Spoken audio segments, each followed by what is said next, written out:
Hello everybody and welcome to the latest round of the Virtual World Sportscar Championship here in 1981. We're really in the middle part of the season and in the middle of a real run of races here in the late summer. Only a few weeks ago we were at Watkins Glen for a 60-lap race there.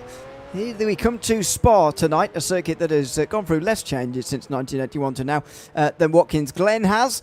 But nevertheless, you'll see the differences as we get on with tonight. In this 2.4-hour race, it's the tied longest of the season, along with Le Mans, which was a few months ago now, 4 months ago now, and Daytona, that started off our season over 7 months ago. Great to have you along with us once again. Ewan O'Leary with Tom Kearns in commentary, with James Parfitt behind the cameras of this broadcast here tonight. It's as I say, long schedule throughout the season that we're just about the halfway through now. But as I say, 7 months have passed since that first race of the season in Daytona. Real run of races, as I say, towards the end of this season. Just 1 week between this one and Road America, which will be 125 miles next week. Just the one race in September, Silverstone. Nürburgring, Pagusa, back-to-back weeks in October. Then Daytona makes a return in November for Motorsports and Brands Hatch doubleheader in December to round out this season. This being the venue here for tonight, it is just under 7 kilometres here in this layout. Most of the changes to the circuit you'll be able to see just up to the outsides of the circuit, really. The signage and all the surroundings, but the bus stop chicane is slightly different. That's the major change, really. Goes to the left first rather than the right, and is more like a bus stop shape, as you'd expect from the bus stop chicane that it is now. That's the major change. We'll of course have a look through that as we go on through the day. These are the keys to the race. Surviving the night. It is a 2.4-hour race and it's very, very dark. No lights even today at Spa. Never mind back in 1981. Keep the tyres alive throughout the race, as we often talk about, and fuel strategy, which we'll often be talking about. 2 stops expected here today. 120 litres 3 times. Should give you 2 stops over the course of the day. We'll keep an eye on their strategies, of course, over the course of the day. Well, let's take a look at the standings, the way they are at the moment. The 2-litre standings overall. Nicholas Kirsten leading the way in front of Eduardo Beninca. Only 1 point though between them. Dan Herlock only 3 points behind, and Johnny Gutierrez only 6 behind. Wouter de Bruin rounds out the top 5 with Magnus Dahlgren 6th place ahead of Oliver Day, Alessandro Smeraldi, Timon Subic and Bradley Sellers rounding out the top 10, with Smeraldi and Beninca's team leading the teams by 32 points as things stand. In the 2-litre AMS, it is John Uyen leading the way by only 4 points in front of Ross Smith. Jerry Chen's only 7 points back. George Angelidis only 12 back.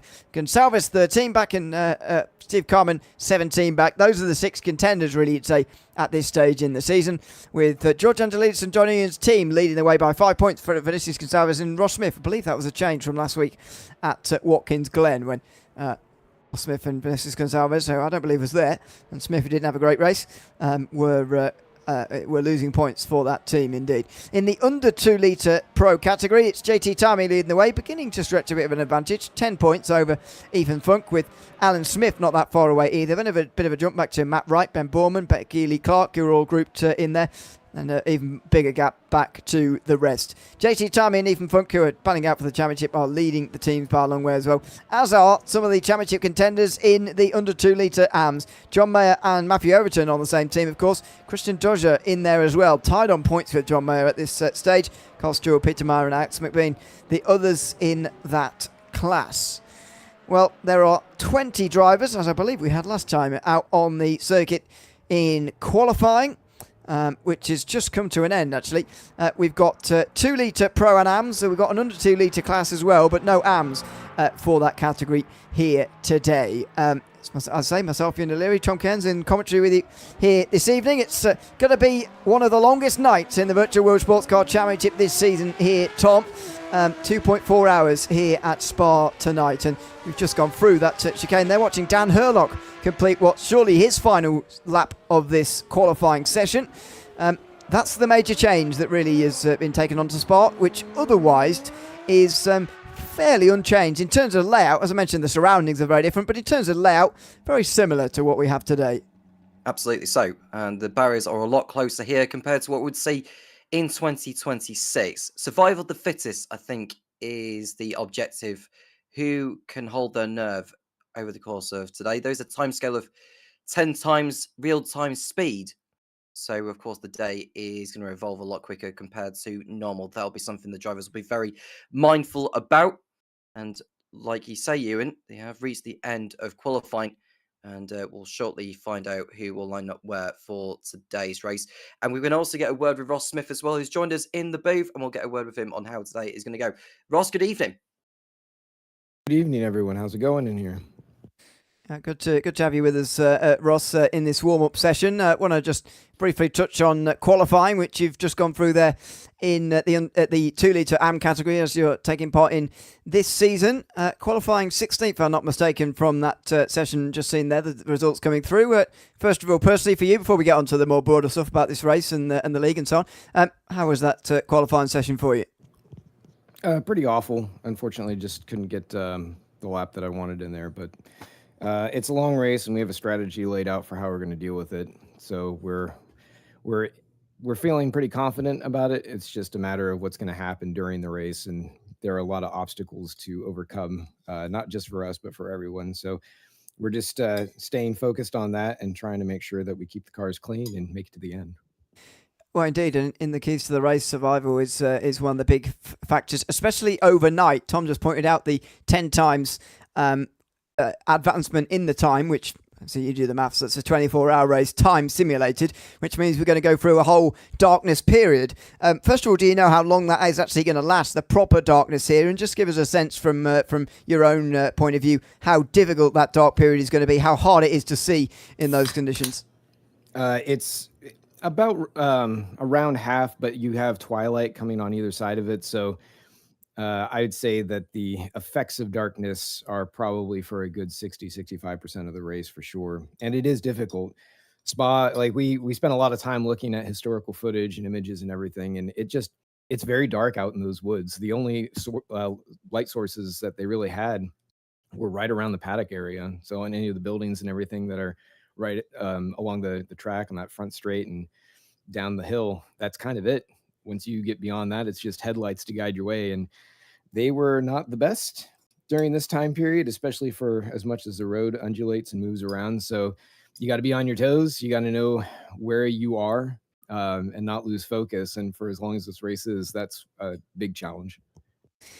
And great thing about Spa, of course, is that the layout actually hasn't changed very much down the years. Very historic layout. We've got different bus stop chicane, but even now, less so at the 24-hour when there's all the fans around and lots of ambient light to the side as a result of all that. But yeah, it is still, you can't get away from the fact that we're in the forest here, and it is or can be very, very dark throughout the night.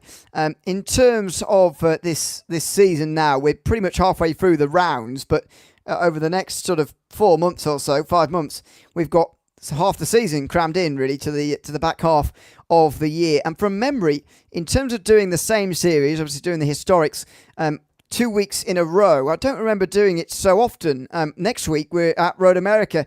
It's just 7 days after we come here as well. So busy, I'd imagine, for absolutely everybody at the moment, with double headers coming up, the first of a few here in the historics. How is that to sort of be involved? Maybe it makes no difference, but how is that to be involved in double headers now for a couple of times before the end of this season?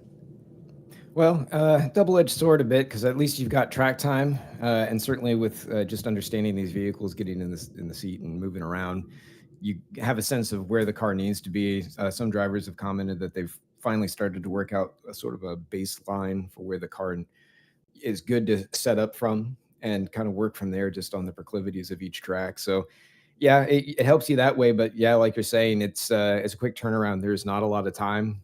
And, for this track, we've Storm Gang spent a lot of time trying to get some of the bugs tweaked out, and there's still a couple there, but it's serviceable now, so we're going to run with it.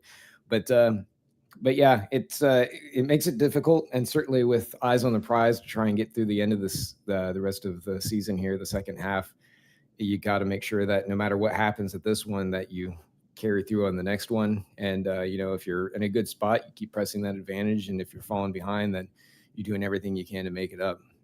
But yeah, it's fun. Well, absolutely. We wouldn't do it if it wasn't. In terms of the layout tonight as well, just one last question before I let you go. Get ready for the race. I'd say a great thing about Spa is that historically the layout hasn't changed very much. Now, again, the surroundings really have, and I think this this version of the track, it's a great job's been done with it to make it feel like the surroundings of 1981 as well. But the material differences really come right at the very end with that final bus stop chicane, which I sort of remember from watching historical footage from around this time, but I couldn't remember quite how tight it was actually through there. It's tighter than I remember, but how is it to drive this version of Spa? Well, like you said, yeah, it's tight, and a lot of that's to do with there being no runoff, and the curbs are much higher, and they are very grabby, especially with the way that a lot of the drivers have found with these cars. They like to run with a much higher caster setting, and that mixed with higher curbs makes them very extra grabby, I guess you could say. So everyone needs to kind of pay attention to that, and with the extended race length, it makes it that much more of a challenge. And of course, like I said, with no runoff, you really need to make sure that you're paying attention to where you're at, because you dip a wheel at all anywhere, like especially at at Pouhon or at Blanchimont, if you extend there, especially. So it's so fast that it can end a race. It can just be very exciting. It could be any of those things. Well, certainly could be. Let's see how it goes tonight. Thanks for coming to chat to us, Ross. Hopefully, we're talking to you at the end, congratulating you on a good race. But let's see, of course. Good luck for it, and thanks for chatting to us before the race tonight. Yep, thanks, Ewan, and to everyone here, James and Tom. We really appreciate you guys coming out and hosting this thing. Hopefully, we'll give you some entertainment, and there are more people making it to the end than not. But yeah, I guess we'll find out. We certainly will. Thanks very much, Ross Smith, chatting to us before tonight's race in the Virtual World Sports Car Championship here at Spa, as we've been talking about in the old 1981 to 82 layout that was used just briefly in this time period with bus stop chicanes. Actually, the chicane was only put in 1981. But previously, it was a flat-out run from Blanchimont and a very high-speed sweeper, really, into the home straight here, as we're getting a bit of vision of, as the drivers have been allowed to move now after the briefing, and they're trying to find their pit boxes as we see. First thing to say, Tom, I think, about that interview there about Ross's race personally. I mean, not the greatest qualifying, but that's not always a sign with Ross that he's going to have a bad race as well. He can often race his way up after qualifying, but very cryptic about what his strategy might be as to working his way through the field, which I found very interesting there. Well, obviously, he wasn't going to tell us completely, but very cryptic of him to say that he's feeling confident, but we don't quite know why at the moment. We don't know what strategy he's got up his sleeve, but clearly they're feeling confident because they've got something up their sleeve for tonight. Yeah, well, at least he's kept all the eggs in the basket, I think, on the race itself, and that is where the points get dished out to all the drivers at the end of it. So qualifying, in my opinion, considering it's a 2.4-hour event, qualifying is hardly relevant. It's down to the drivers to make sure they manage the strategy and also manage the tyres and fuel. And the engines, considering it is 1981, these engines are going to be very brittle around a circuit that is very much a powerhouse, this track. So the drivers will just need to make sure they manage their engines all the way through, because, over-revving the engine can lead to blowouts. So let's hope we do see at least more than half the field actually making it to the checkered flag. We've got 21 in the field for tonight. We've just seen Nicholas Kirsten, who I don't know if he's actually set a time in qualifying.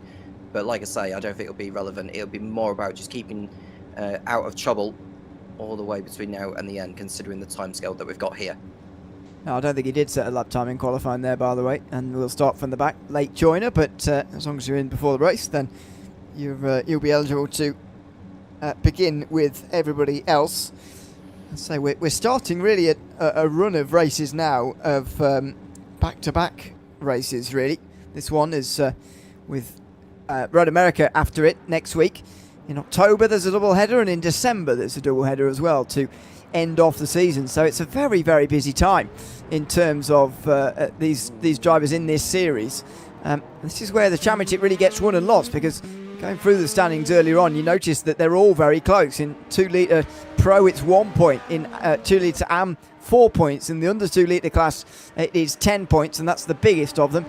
We don't have any under 2 litre Ams here today, but that's tied at the top and will remain tied at the top at the end of tonight. So it's very, very close across the board, really, which is great to see, but makes these double headers and these back-to-back races very, very important indeed.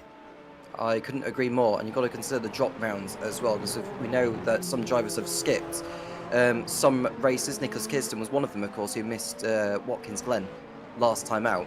But even so, the best 5 results from the 7 rounds have been applied to the totals, which are the points standings, of which Ewan went through earlier. On the basis of that, if you were to apply all the points that Nicholas Kirsten has this season, he would have less points than second placeman Eduardo Beninca. Beninca would be in the lead by 16 points.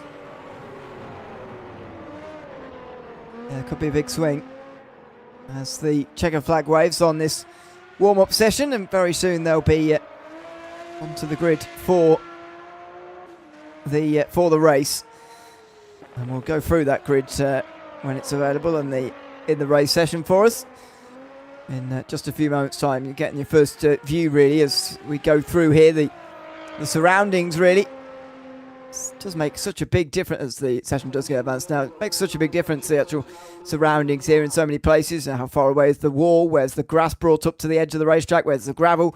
All of that sort of thing you've got to be very, very mindful of when you're racing around here. But anyway, let's take a look at the starting grid, shall we? Ready for the 2.4 hours at Spa here tonight. And on the pole, it's Alessandro Smeraldi in the Ferrari, who's taken that in front of Dan Herlock. It's also Drivers BMW on the second row with Nicholas Kirsten and Axel Laflamme. In row 3, it's Eduardo Beninca and then Magnus Dahlgren, who are 1 and 2. Then the first of the 2 litre Ams, John Ian, who's in front of Robin Moling. Back to the 2 litre Pros again. Oliver Day is in 9th place, rounding out the top 10. George Angelidis, who's in the 2 litre Ams, along with John Ian, Roger de Bruin and Ryan Paulbert Reyes, rounding out row 6. Jules Lalonde is next to Daniel Scott, then Maximilian Petrovsky, who's third in the 2 litre Am category. Accidentally left his radiator blocker on after qualifying and blew his engine up, something terrible at Watkins Glen. He starts from 15th place out of JT Tommy, the under 2 litre pole sitter. Ross Smith is the 2 litre Am driver, starting from 17th, in front of Ethan Funk, who's an under 2 litre driver. Jerry Chen, who's a 2 litre Am, and Alan Smith, who's an under 2 litre driver again. Vinicius Gonçalves was the driver, who got in late and didn't set a time. Goodness me. Off the start they go, and into turn 1, into a big crash down at La Source for the first time. That was a bit of a bash and a crash to begin with. Someone barrelling down the inside there as we got this race underway. And big incident in towards turn number 1. Through Eau Rouge they'll go for the first time and up over the top of the hill. The top 3 have gotten away. Oh, and a big crash at the top of the hill, right in front of the rest of the pack. Oh my goodness, thankfully they actually, for the most part, stay away from that. But a couple of drivers finding themselves into some very early trouble here. Absolutely. It looks like Dan Scott was involved in that at the top of Radion. There's no question that car will be hugely wrecked. The damage setup is at 75%. But even so, there'll be a lot of damage on that car. We're going to see a replay as to what had been going on. This is over at the start now. We're looking at, so this is Petrovsky, I believe, at the start. Laflamme at the start, getting tapped around or involved in that collision, which really kick-started it. There was a huge concertina at the top of Radion involving Dan Scott. Don't know who else got involved in it because it was so far in the background we couldn't really see who was coming through. You can see the top 5 all coming through. So Dan Scott was already losing it at the bottom of Eau Rouge, clipped the barrier on the inside, and that's the issue when you've got the barrier so close. You basically pinball off those barriers, you're going to fall right back into the thick of the traffic, and that is pretty much the emphasis of Spa of 1981. Some of the things still remaining, though, as you mentioned, the bottom of the hill, slightly offline, slightly off balance, and it has its effects by the time you get to the top of the hill, and that's what happens. This is the leading group here, Herlock and Smeraldi. I mean, that's Dan Herlock in front of Smeraldi after making an overtake early on. This is through Blanchimont. Very, very committed corner in these cars as they now brake for the bus stop. Here's how tight it is. Look at this through here. See, quite hastily added really in 1981. A chicane, which we now know, of course, to be the bus stop chicane, and very synonymous with Spa it is as well. As these three get themselves over the line, they complete the opening lap of this race, over 2.5 minutes, by the way, and there's not going to be so many laps around here when you consider the 2.5 hour, or 2.4 hour time limit, rather. Herlock leading Smeraldi, leading Beninka, but those are the three, really, the only three who avoided, first of all, the lap 1 trouble. We saw in towards turn 1. Turn 1 trouble, I mean, and then over the top of the hill here through Eau Rouge as well. Look at Smeraldi, what a run that is, coming up the hill through Eau Rouge and Radion, and through the Kemmel Kinkies almost alongside already. There's a gear shift just in the middle of the turn, and Herlock very nearly hit by Smeraldi as the two of them and their different speeds not quite matching up with each other there. They go over the little rises in the Kemmel Straight, and Smeraldi, the pole sitter, gets back to the lead again. It was like an early upshift there for Dan Herlock, and hence why Smeraldi was able to get alongside and go on through. We'll see how strategy goes on. There's a couple of cars off the track in the background over at Les Combes. We'll find out exactly who is Laflamme and Kirsten off the circuit together. That was Laflamme on the inside and took Kirsten with him, unfortunately. But both using the runners to get back on safely there. It's strange, though, the way Laflamme didn't just choose to take the racing line early as he should have done there. But he's on the circuit now, is Axel, and he's going through the left-hander before Pouron, and there was a long way to go. We're only on the second lap, but these laps are going to go quite quickly here, considering these circuits' nature. Every driver does love racing around here. We've got a yellow flag also in the second sector. And it's Ethan Funk who's had a moment. We'll find out more as to what's been going on involving him. He's one to look out for, certainly within his class as well. This is Ethan Funk over at Rivage. Ooh, he went so far out wide, and it was almost like synchronized spinning there with the other driver who was going through, but he survived that. Ethan Funk did not. He ended up in the gravel, lost time and places, but he'll know there's a long way to go in this. Well, there is. He would have preferred to do this without the spin. Puts him down to last in the under 2 litre category, but anyway, he's going to have to come back from there now as we go back to the fight for 4th position here. That is Nicholas Kirsten, who's in 4th, ahead of Magnus Dahlgren, and then Axel Laflamme down in towards bus stop chicane. Here they come. And so there you can see the layout that was used previous to this year in the real world. Skipping out this completely and making this the turn here, the gentle left, a very high speed left before you get to the pit straight, and get on the brakes quite soon actually for La Source, which is no longer the huge braking zone that it used to be, but it's still an important exit. As you have a long run all the way towards the Les Combes chicane, the Les Combes complex. Here comes Eau Rouge again for the 3rd time in this race, trying to get the line right over the top, and the way that these cars are so less planted than today's as well really means these guys are fighting it over the top of the hill, as we saw there.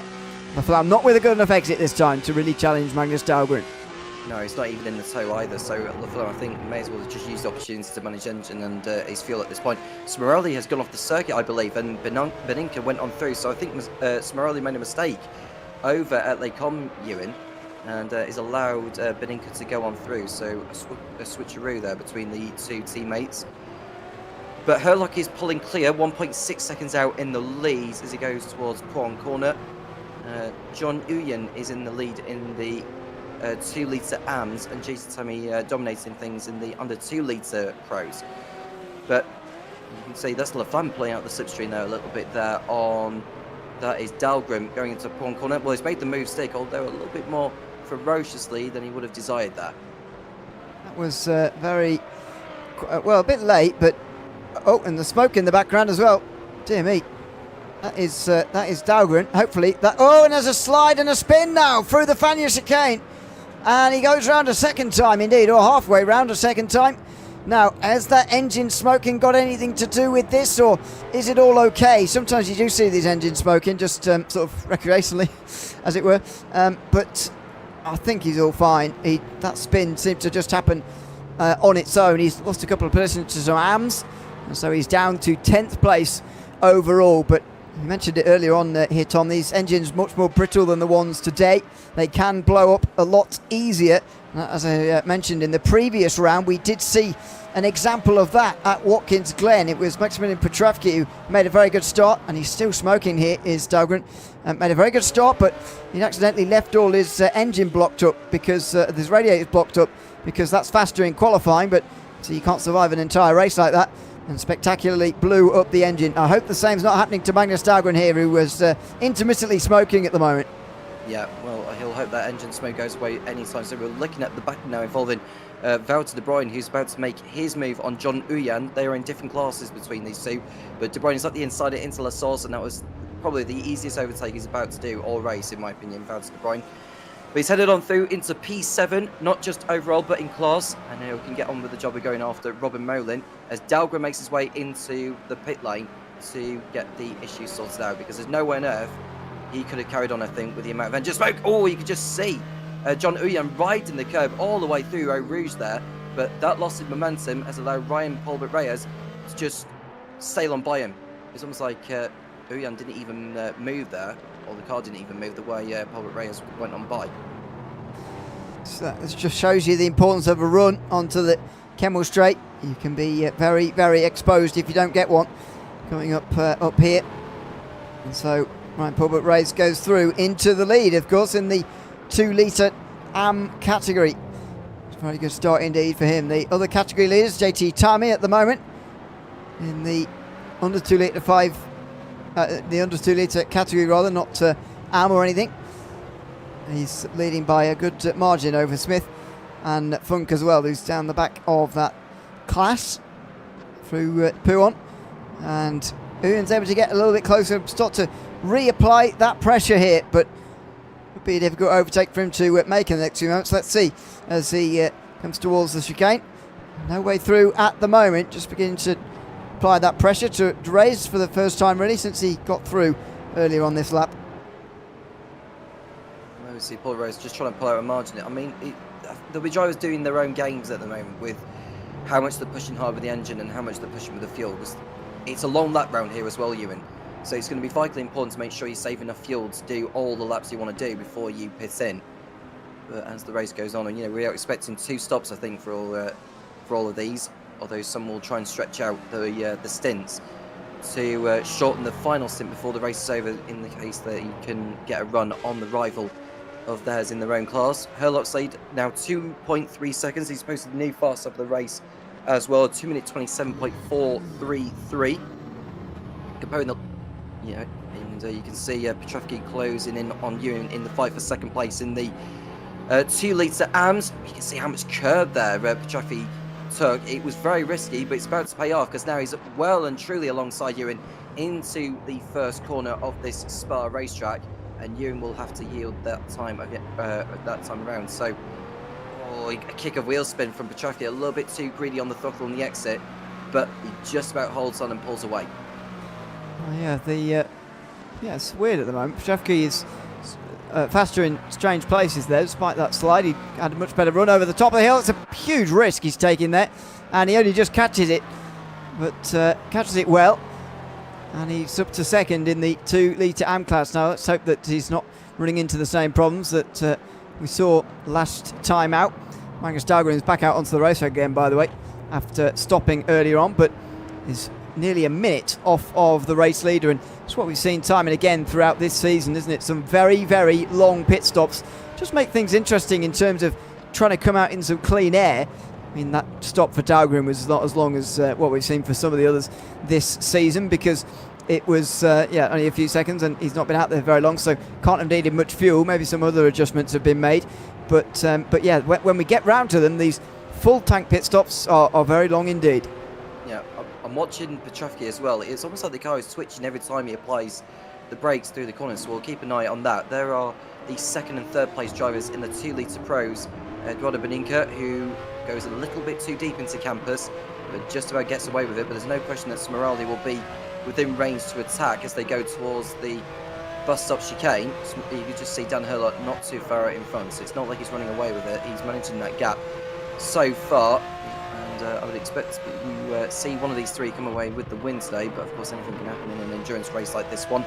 Through Blanchimont, no problem at all involving these three, but you can see how high the curbs are as they go through the bus stop chicane. So as you watch Smeraldi apply the brakes, there's a little twitch, so you have to be very, very gentle on the brakes before you go to the corner and start rotating the car. Oh, you can see, you know, when you brake and you go over the curbs like that, it's like, oh, what's a good analogy to it? I don't know.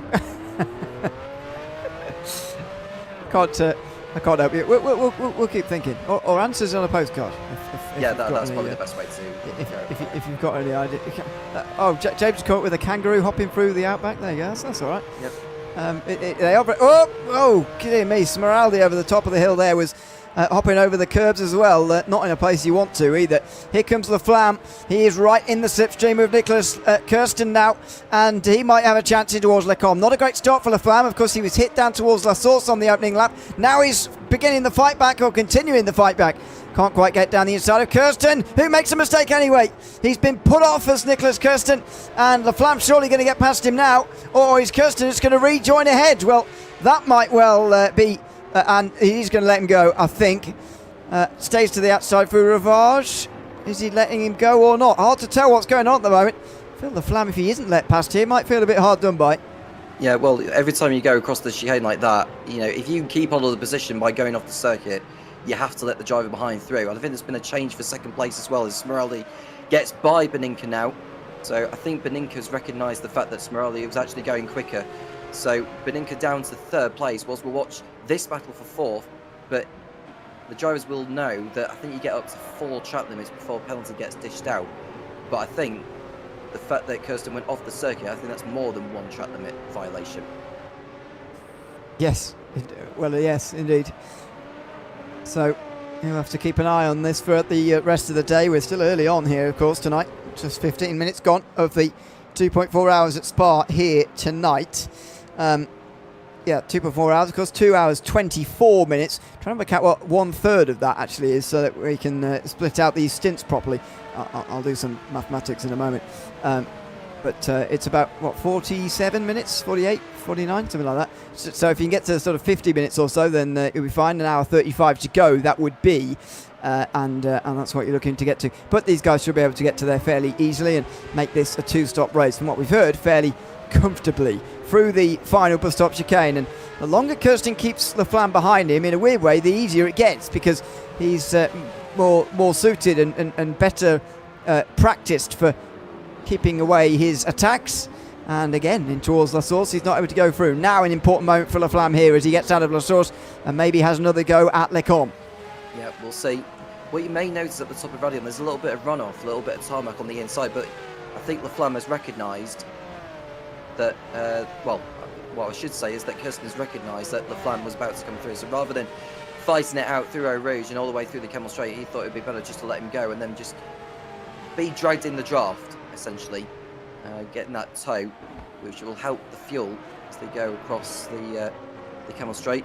And I think that's Smeraldi absolutely on the gearbox now of Herlock. So Smeraldi really showcasing his pace in this one so far. This is a yellow flag in Sector 2, which we'll get a little bit more info on in a moment. But yeah, the race is coming alive now. The top 5 separated by 4 seconds. Yeah, remarkable start to this race. The top 3 in Am also covered by 4 seconds as well. So very, very close across the board. This might be connected to that yellow flag. Although this is further towards the end of the lap. Somebody off right in front. And that's an instant spin almost through Blanchimont, and a good save out the wall from Gonçalves. Sorry. He did hit the other side of the wall eventually, just a little bit, but it could have been worse. He certainly could have hit the wall harder than that, so we'll get away with that. But Gonçalves just dropped to the back of the field to 21st, and the bad run for that team really continues on. I mentioned in the 2-litre AM category that the Tic-Tac-Toe Motorsports BMW team had lost their lead. Regained some of the points last time, but lost their lead previous to that, and it's 5 points at the moment. Well, that's not going to help, particularly Gonçalves down the back of the field, and Ross Smith in 4th place only as it stands. In fact, here is the battle between Ross Smith and George Angelidis, who's coming through here, or trying to get past for 4th position in the AM class. Yep, and this is going to be a good dice here, because Angelidis is looking to the outside into Lafagna on Smith, and I think Smith may have to yield that time here, because Angelidis was so much later on the brakes compared to him, and the Ferrari making his way past the BMW and up into 4th position in class. Smith still has the inside line, so if he is aggressive enough, well, not if he locks up like that. He just about got it slowed down, but that could have ended up seeing the pair of them colliding over at campus, but Smith did the right thing, so you let Angelidis go that time. That was quite dangerous for a moment there. It looked like the two of them were going to make contact. Smith is going to come through at a more conventional point. No, he's not going to. These corners towards Blanchimont are much sharper than they used to be. Than they are now, I should say. And that does make overtaking a little bit difficult on the way towards Blanchimont, and then takes away your chance a little bit when you get down here towards the bus stop, as they brake as late as they can, vault over the curbs down here, and come out the other side to the end of the lap. So Angelidis through on Smith, and it looks like Ross Smith down to 5th, but I get the sense from his strategy that this is not about running 100% all the time for Ross Smith, and he's got something up his sleeve for later on. Yeah, we'll see soon enough. If he can stretch out the fuel as well, that'll play into his hands, I think, in the final stint of the race. Dan Herlock's lead was slashed by Smeraldi on that last lap. Smeraldi was able to take over half a second out of his margin at the end of the previous tour, and they're very close, within 3/10 of each other now, 2/10. We could well see a change of lead in a moment. There they are, look, over at Pouan. Smeraldi thinking about when to go for it here. How does Herlock play this one? Does he play it safe and let him go and let him run his own race, or does he feel the need to get his elbows out? Let's see how they play this one, as you say, through the end of another lap. Herlock leading the field. Smeraldi, the pole sitter, right in behind him. This time round, gained a couple of attempts in that first sector, and he's been pressing him all the way through the middle. As they run now towards Blanchimont again. Again, these corners quite sharp now, so it's quite steep, quite difficult, to stay close. Will he look to the inside of Blanchimont itself? Goodness me, that would have been a dive, but can't do it there. He's still only a 10.5 behind, and maybe there's a chance when they get to the bus stop chicane here. He moves it over to the middle of the road, though. Herlock just putting enough doubt into Smeraldi's mind to put him off from making that actual overtake, or trying to at least. Through the chicane they go, onto the power, sliding around. Smeraldi is going to have another look here, I'd imagine, in towards the source. He's looking into almost every deep braking zone here for a move, and it is putting the pressure, heaping the pressure onto Dan Herlock at the front. Yeah, watch them come out of Radion, Ewan, because I reckon that Smeraldi will be alongside, because he had about 4 or 5 sniffs on Herlock on that last lap, which might have made Herlock's mind up about whether to go defensive with him or not, as they go through Radion again, right in the curves and then the grass. Herlock switching around. I think that is pretty much the coup de grace there. I think Smeraldi's going to go on through into the lead here as he goes to the outside. Herlock, I think, will be on the brakes earlier here because he's offline. Smeraldi on the racing line, and we have a change of lead for a brief moment. Smeraldi goes in too deep. Yeah, and he might well pay for this with Beninka so close behind, but not this time. Herlock manages to keep his lead despite the mistakes made. Still able to keep the lead in front of Smeraldi and Beninka. These three running absolutely locked together. Only 3.5 seconds again covering the top 5, and that's just as close as it has been for some time in this race, which is pretty remarkable to see. Look at it there, all in one shot there, the top 5. Absolutely remarkable how close this is across the board. Smeraldi sliding his way through Pouan now, looking to try and stay as close as he can to Herlock and apply this pressure once again for the race lead. Has another look there. Can't quite make the move yet, and he is finding this tricky because, as I say, that was a real chance early on this lap in towards Lecomte. Through Lafagna, this is campus that they're heading through. You see how the number of times they go right in the curves and then just having to fight the car all the way through these two, but this is helping Eduardo Beninka further back as well in 3rd place. I don't know whether he's got popcorn in the car at the moment because it feels like he's got the best seat in the house watching these two tussling amongst themselves. But Herlock, he's definitely going defensive here. It's not like he's allowed Smeraldi to go by any means. but it's a matter of time, I think, before Smeraldi actually makes his move and go on through. But there's a yellow flag in sector 1, which has gone away very, very quickly. Smeraldi didn't have the best of exits coming through Blanchimont, though. Again, the running towards the bus stop, just not that conducive to side-by-side racing, unfortunately. It's a real positive thing of the new layout that it actually does provide that big overtaking chance in towards the final turns there. But not on this lap. Bit of a lock-up this time from Smeraldi. This time, last lap, he was looking almost imperious in the way of trying to get past Herlock. It looked inevitable.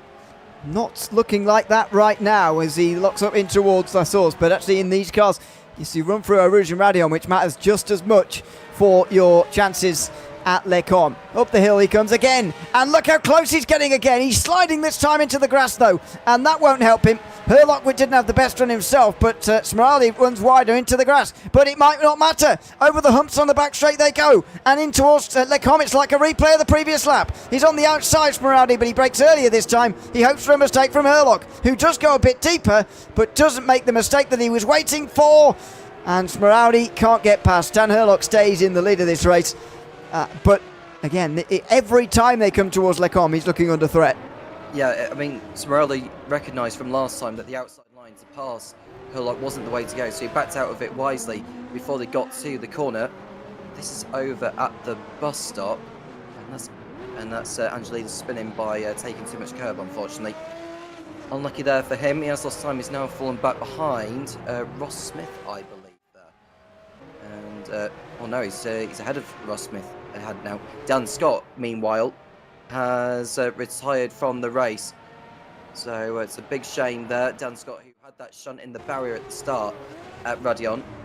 This is at Blanchimont. Got on the grass, found the barrier again. I think the damage of which was picked up from earlier was further developed, and that saw him retire on the spot. Yeah, that's a shame to see our first retirement of the night. As Ross was saying to us, though, it's not unexpected that guys are going to retire from this race here tonight. It's going to be one of those attritional nights by the looks of things, as Herlock brings them towards the end of another lap here. Smeraldi in tow, coming through Blanchimont now, but not close enough again here, as we tick under 2 hours to go, by the way.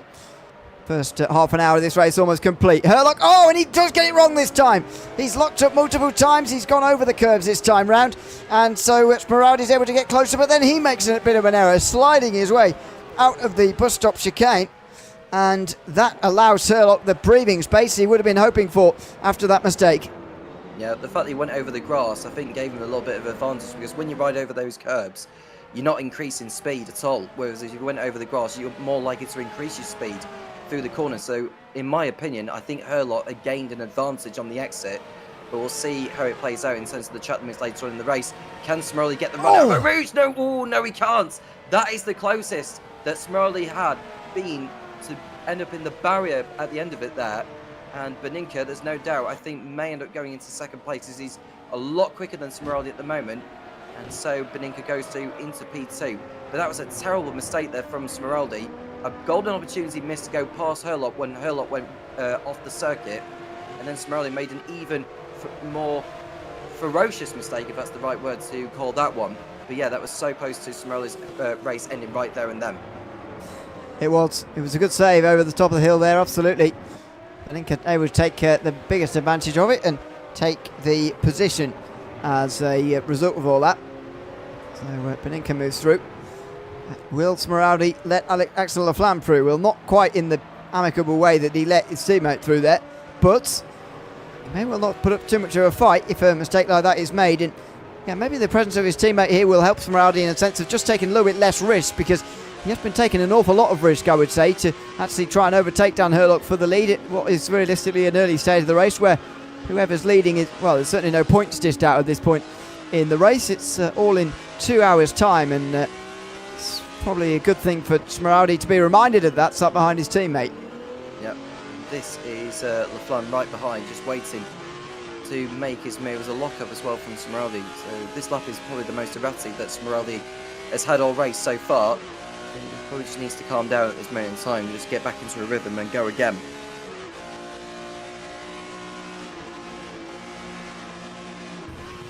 Going towards Blanchimont.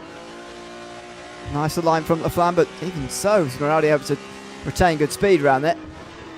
And he's locking up. Oh, he'd be careful of hitting his teammate here, and he had to be, but he gets away with it in the end, and Laflamme gets a very, very big slide coming out of the corners over the second part of that chicane now. And oh, what do they do with these teammates again here? Beninka in front of Smeraldi because of that mistake that we saw from Smeraldi, but does that mean they're just going to reverse themselves the next time they've got the chance to? And, well, Beninka slides slightly out of La Source, and suddenly Smeraldi is alongside, though he's pulling out a line and letting Laflamme alongside him in towards Oruch, who's going to back out. Somebody's got to, and it's going to be Smeraldi in the end, and so he loses that top 3 position, and I'm not sure that that teamwork went quite as planned.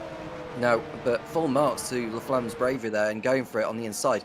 But Beninka, or Smeraldi rather, has got a lot more power, so he's just absolutely sailed on by back ahead of Laflamme on the entry to Les Combes. And it looks like the Ferraris have the upper hand in terms of straight line speed compared to the BMWs. Certainly did there at the run towards Les Combes. Here's the under 2 litre battle between Ethan Funk and Alan Smith at the moment. The class leader is still JT Tami, who's 12th overall, by the way. These two fighting for 18th position overall, so giving a bit of love to the other classes. Lancia versus BMW back here in this Group 5 series. See the bodywork that these cars have got on, the strange shapes and sounds of these cars is a great era of motor racing, and I think that BMW had certainly a real show of just how crazy the bodywork can get on these category of GT cars, and just what a great thing to look at they are as they come in towards La Source. And Smith trying to get that BMW in front of Ethan Funk with a nice run out of La Source first and foremost. Yep, and the run out of La Source was all right. I think Funk's exit was even better, so Smith will probably have to wait until they come on straight. You probably won't realise how much time you can gain depending on the differential, the difference in speeds on the exit out of Radion. That was what I was trying to allude to. And you can see the pace difference there between the Lancia and the BMW. So, you know, you can just see the difference on the exit, but it depends on the line you take through the corner and the curb that you take as well. But you can just see absolutely dice now. 2-0 for second place in class are Funk and Smith. The only car behind them that he's not in the same class as they are is Goncalves, who had that spin earlier at Blanchimont. And we're going to have a look up front again, because that's Laflamme right behind Beninka now in the fight for second place as the light begins to really fade around here, and the challenge for these drivers is going to be different compared to 5 to 10 minutes ago. Yeah, you can already see the difference it's making. Ross said that, including the twilight periods, the sunset and sunrise periods, could see sort of 2/3 of this race under darkness or part darkness here. Well, I don't know if he's counting this as top part darkness yet. I wouldn't be, even though the headlights are making a bit of an impression on the road. Just over half an hour in, so yeah, that is probably the case. 60% if this is indeed being counted. I mean, already it is making a big difference. The time difference, the accelerated time progression here, 10 times. So 2.4-hour race made into a 24-hour race in terms of time elapsed. And I think it's a good idea as well to have it, isn't it? This dark period as well, to really simulate the 24 hours of Spa in just 2.4 hours instead of 24. Yeah, Smeraldi on the last lap viewing has lost around about 8 or 9 seconds. He's now down in 5th position behind Nicholas Kirsten, who is quietly made his way through the field, and Smeraldi has been off the circuit, we've been told, and we're going to see whereabouts he'd done it. Is this over at Les Combes? I think it is. So there we see Smeraldi. He locked the rears up, couldn't get it slowed down, and went for a little bit of lawn mowing and a little bit of a jump.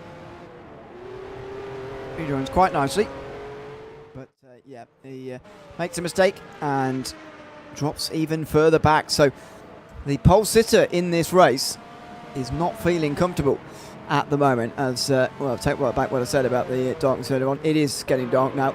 I'm going to count this. It's not fully dark yet, as you can see in the sky especially, but as far as actually being able to see where you're going is concerned, it's very tricky. It's a great point that Ross made as well, because as I say, in terms of the darkness, Spa hasn't actually changed that much in the history of the 24-hour race. Smeraldi very, very sideways there, coming out the chicane. Yeah, this 24-hour race has taken place since 1924, with obviously some years off for the obvious, but it's been running a very long time, and right from back then to now, the darkness in the forest is very, very similar, but even more so here.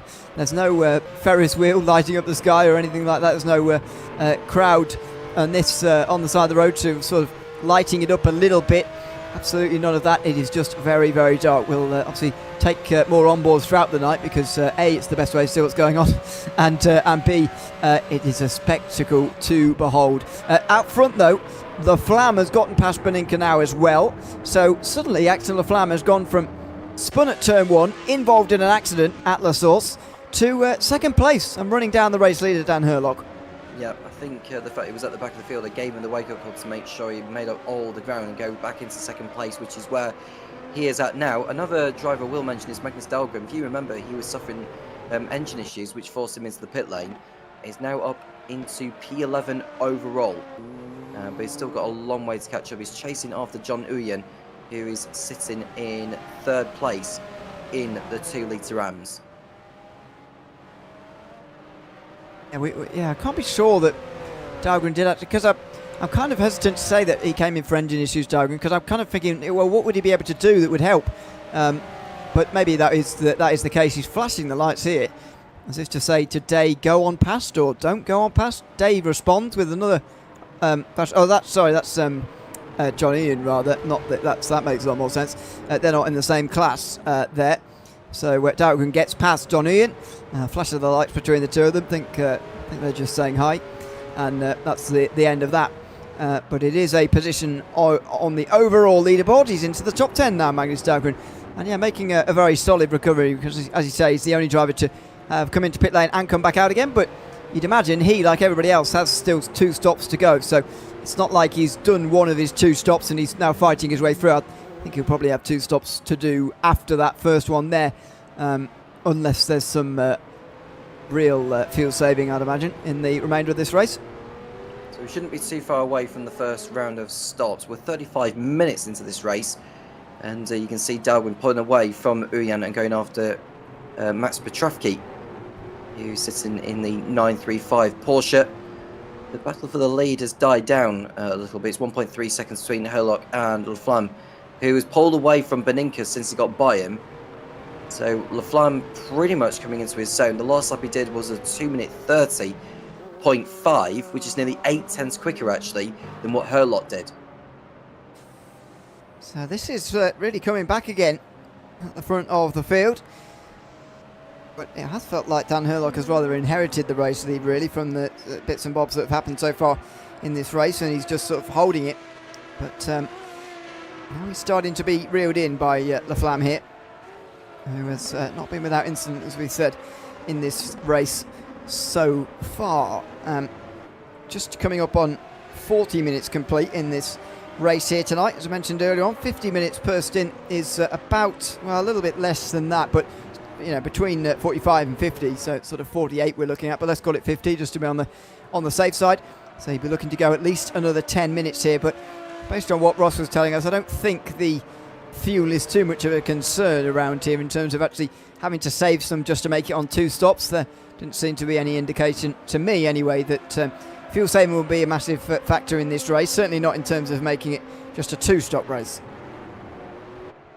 The Flamme's closing in now. You can see the gap is shrunk significantly on this tour. 8/10 it is, but you can see the 2 cars in your picture. We've got a yellow flag in sector 2. We'll find out more what's been going on with that. And we are being told it's Alan Smith, who has gone off the circuit and has rejoined. He'll have dropped back most certainly from Ethan Funk, who was in that battle with him for second place in the under 2 litre pros. but there we see the battle for the lead between Herlock and Laflamme. There's no doubt that battle is going to intensify, or it may be the fact that Herlock will let Laflamme go and just get on with his own race and play the long game. This is Alan Smith over at Blanchimont. He caught the grass. Does he keep out the barrier? Yes. He does. Yeah. Does very well to... Oh, whoa. Steady on the exit there. Getting back going again. Look at those rears. Yeah, those rears would have been red hot from spinning like that. So he needed to have gone a little bit more steady with the throttle. Rejoin him. Well, track temperature obviously coming down now that the night has fallen. 21 degrees Celsius on the racetrack at the moment. 25 still in the air, which is quite a pleasant evening. No rain indeed expected seemingly, nor arriving at the moment, although we know that can change very, very quickly around here. So third place for Alan Smith, who is in the under 2 litre category, one of 3 drivers in that class. Ethan Funk, who he was fighting with earlier, now much further away. And JT Timey dominating again, as he has been in that class for a long time.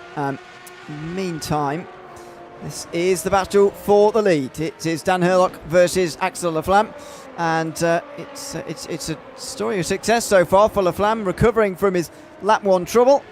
Now, though, he's got to pass the race leader to take the race lead here for the first time tonight. Yeah, this is the closest he's been to the lead already. No lapped cars yet in this one. The leaders will eventually be catching up to the likes of Goncalves, Smith and Funk very, very soon. Through Pro 1 corner again. And Laflamme's just taking it easy. He knows there's no need to rush at this moment in time. I wonder if the fact that the fuel's burnt off so far, has that given Laflamme a little bit more of a prompt to go after Herlock before the pit stops arrive? Because he perhaps maybe struggled at the beginning when the cars were so heavy on fuel, but when the fuel's burnt off, that's when he comes alive and comes into his zone. Well, I wonder really what is at play here, because we haven't really got a view on a proper stint for him, in a sense of a clean stint for him. Obviously, being taken out on lap number 1 means that he's sort of behind everything, and he's recovering for the entire rest of the stint, which makes it a little bit sort of a false scientific experiment, really. I wonder what's going to happen next time round, whether we see something in the early part of the stint that begins to wear off as the fuel burns away. As we know, we're going to get 3 of these stints over the course of the day. As Herlock is a little bit wide there, coming out of the bus stop. And Laflamme able to capitalise on that and get closer again. So as they cross the line, with pretty much exactly 40 minutes gone, and pretty much getting up towards a third of this race, and that pit stop window opening, Laflamme is really on the back of Dan Herlock now and applying the pressure. And we know how strong the Ferrari can be in a straight line, but it's BMW versus BMW here, and so no excuses in terms of the straight line speed for either of these two as they go over the top of the hill. Laflamme now into the slipstream.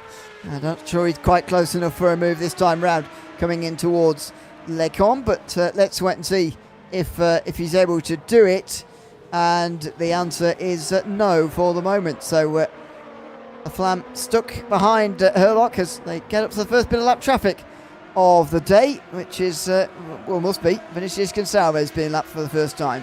Yeah, that would be the sinking feeling for Goncalves, who had that spin earlier, and which is why he ended up falling to the back. But he cannot get in the way of the leaders, because Herlock was a little bit held up there going into Rivage corner. He's past Goncalves.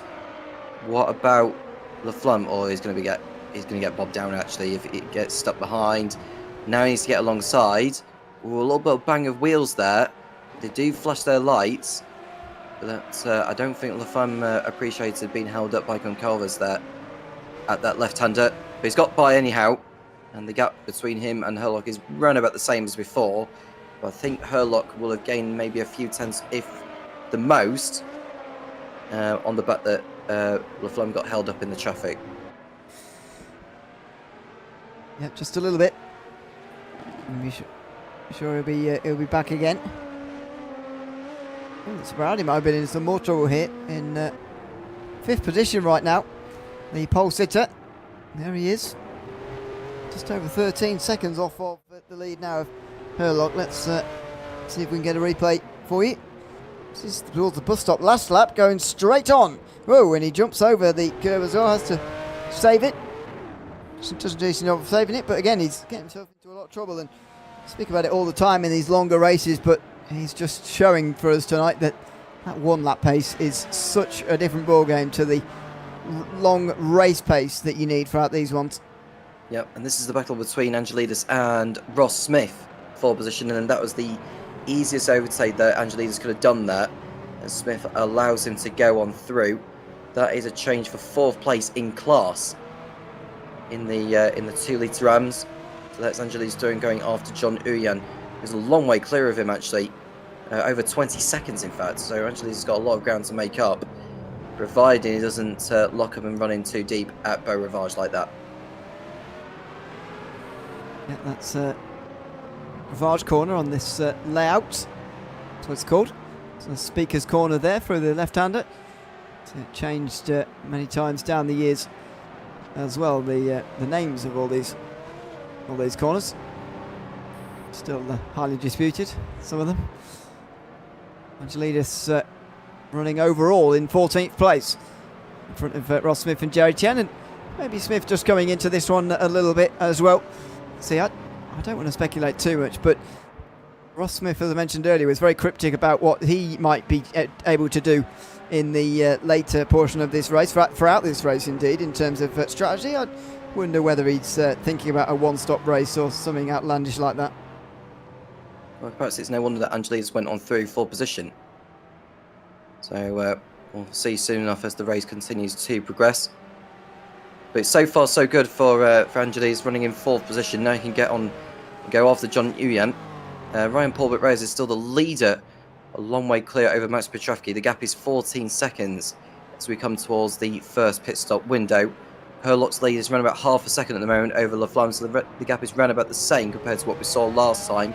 And you can just see Smith running over the curbs though, continuing to drop back from Angelidis, and the next driver chasing after Smith, that has to be Cherry Chen, who has not had the best of starts to this one. He ended up involved in an incident at the beginning and has left himself playing catch-up. So this is kind of a different race to Jerry Chen compared to what we usually see from him. We're just strong performances from Jerry Chen over the course of these seasons. Currently 3rd in our 2-litre Ram category. And for Smith, who's ahead of him in the championship already, and John Uyan as well, who's already ahead of him in the championship, also ahead of him in this race right now as well. Again, less than half a second for the lead at the moment. That is turning into the closest battle on the racetrack, though Chen trying to challenge Smith just in the background of this shot here is pretty close. He's not able to do it this time around, and so Ross Smith holds on to 5th place at least this time around, holding off his championship rival Chen. Well, the battle will continue to go on as the race further develops, and Laflamme running in P2, still 3/10 off Herlock in the battle for the lead. Kirsten running in a strong 3rd position after starting at the back, having set no time in qualifying, and he's doing a good job ahead of Beninka and Smeraldi, who is trying to make up for lost time. That is for absolutely certain. Robin Molan, who we've not really spoken about in this race so far, running in a quiet 6th position ahead of Wouter de Bruyne, with Magnus Delco now back up to 8th in class, chasing after. He's around about a minute off the lead, considering he had to pit earlier. Coming towards that 50-minute mark now, where 1/3 of the race is complete, and that means that the first pit stop window is most certainly open at that stage. How many are we going to see diving in at that stage in this race? We're seeing lap times well away from those of the best lap times of the day, although hard to really compare because the drivers can't really see very much at the moment, as you can see with these onboards.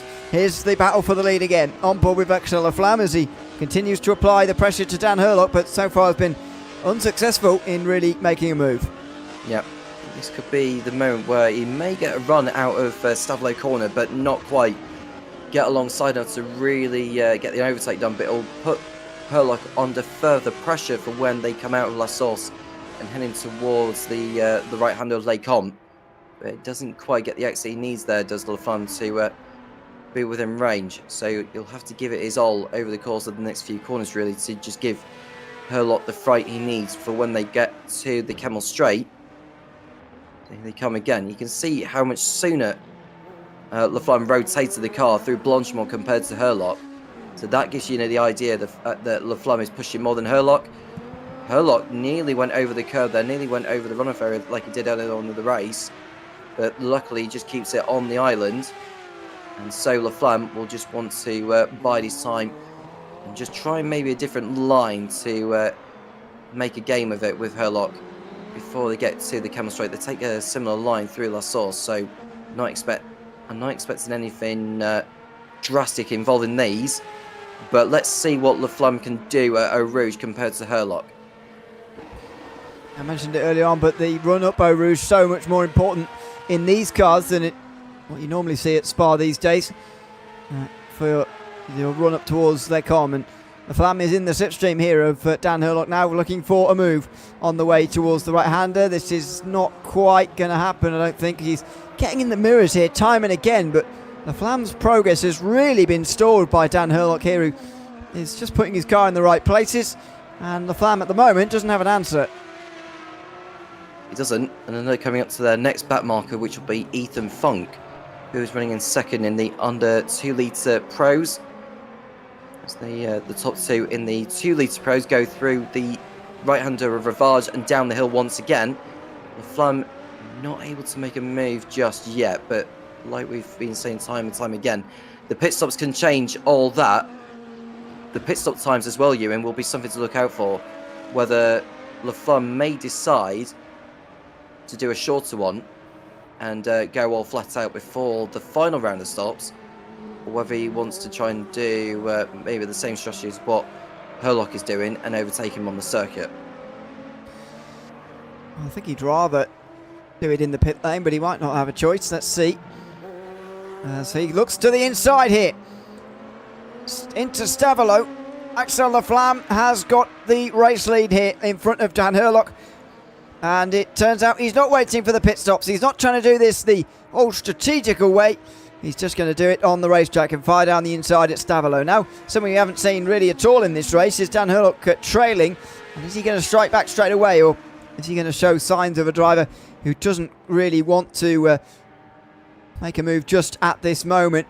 To come in towards the bus stop chicane. Laflamme consolidates his position. Now, can he run away with this race lead, I wonder, as he's taken the lead here? Yep, so they're just going through the bus stop chicane. Do either of them come in to the pit lane? None of them do. So they remain out there for a lap again. There we see Ethan Funk running in the Lancia Beta Monte Carlo car. Going down the hill again. Can Herlock get back what he had lost on the previous lap with Laflamme? It feels like Laflamme is really coming alive here and just starting to pull out a margin on his rival for the win. And it feels like Nicholas Kirsten's dropping further back, but like we say, the pit stops can change all that in regards to how long each driver remains in the box for. So what you see now may not be the order by the time the race reaches its conclusion. Funk is now lapped by the leader, but he's holding up Herlock, and that is only going to displease him. Yeah, it's frustrating here. Now he'll get to the inside, but that will have just cost him just a little bit, not loads, but will have cost him a couple of attempts that moment there. Now, can he bring that margin back again? As I mentioned earlier, we've not seen Herlock in this position really since the very beginning, when he took over the race lead at the expense of the pole sitter Smeraldi. And since then, it's been all Herlock, but now he's got Laflamme imposing on him and leading this race indeed. He's taken to this very well, is Laflamme, and he now leads this race by just over a second. Doing a fine job so far. Do get involved in the live chat as well, folks, in case you wish to have any questions for me and Ewan to answer. Ryan Paulbert Reyes still in the lead in the 2 litre AMS. It was 14 seconds the last time I was talking about the gap between the leader and in second place in that respective class. It's now coming up to around about 16-17 seconds, so Reyes gradually extending the lead. But there we look at Laflamme and Herlock still nose to tail towards Blanchimont. There's no other battles that are as close as this one And that is going on. Petrovsky and Uyan are close as well, but not as close as these two. No, certainly not. And yeah, now for second. This is for first overall, and indeed in class as well. So just over 90 minutes to go, and that 1/3 mark is well and truly gone now. Fuel seems to still be absolutely fine. In fact, they're not really stopping with any frequency at all. Halfway, by the way, will be 1 hour and 12 minutes to go. So there's another 20 minutes away, which might well make things a little bit more difficult for these guys making a one-stop, if that is indeed possible here today. Up the hill again.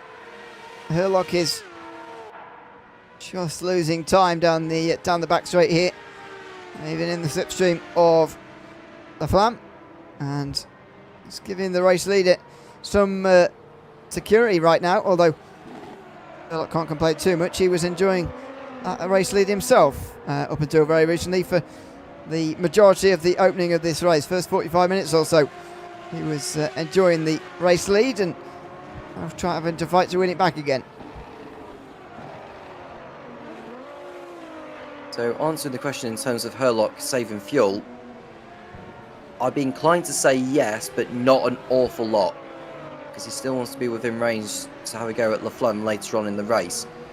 So Herlock, I think, is playing the safe game, but he's not like saving fuel a lot compared to maybe how La Flamme has been saving. I think La Flamme has been going a little bit more aggressive on this first stint compared to Herlock.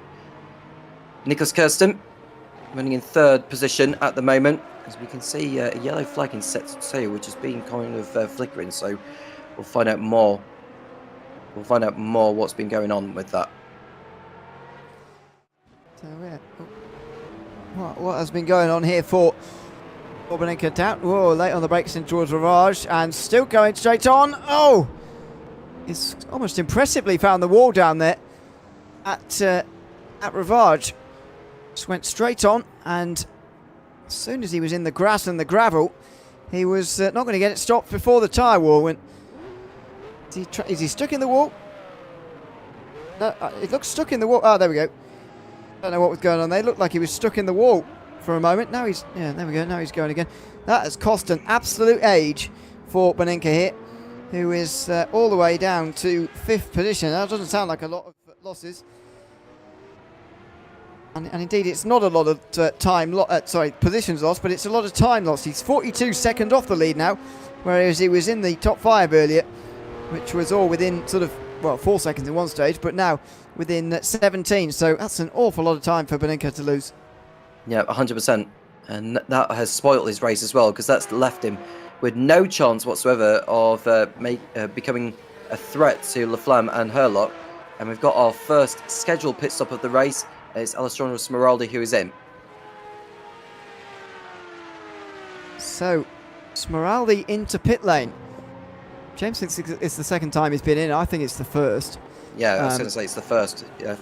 He says he's got 2 notifications that there has been stops, but I haven't seen the other one myself. Smeraldi then stops in his box, and he will be stopped there for some time before we see him back out onto the racetrack again. Just as we see on the screen here, a lot closing on the Flam. Is it just these two who are going to fight it out for the win here today, or is Kirsten and Smeraldi going to be able to get involved themselves? Well, that stop for Smeraldi may have a lot to do with it here, and maybe it's going to kick off a whole rhythm of pit stops here very, very soon at the front of this race. Yeah, I'm pretty certain it's the first pit stop for Smeraldi, because we spoke earlier about Magnus Dahlgren, who came in sooner than planned. So I'm pretty convinced that Smeraldi is doing his first pit stop. He's been in the box for a long time now. This is Smeraldi down the hill. And there might be something other than a pit stop to look at here. Cuts the corner a little bit.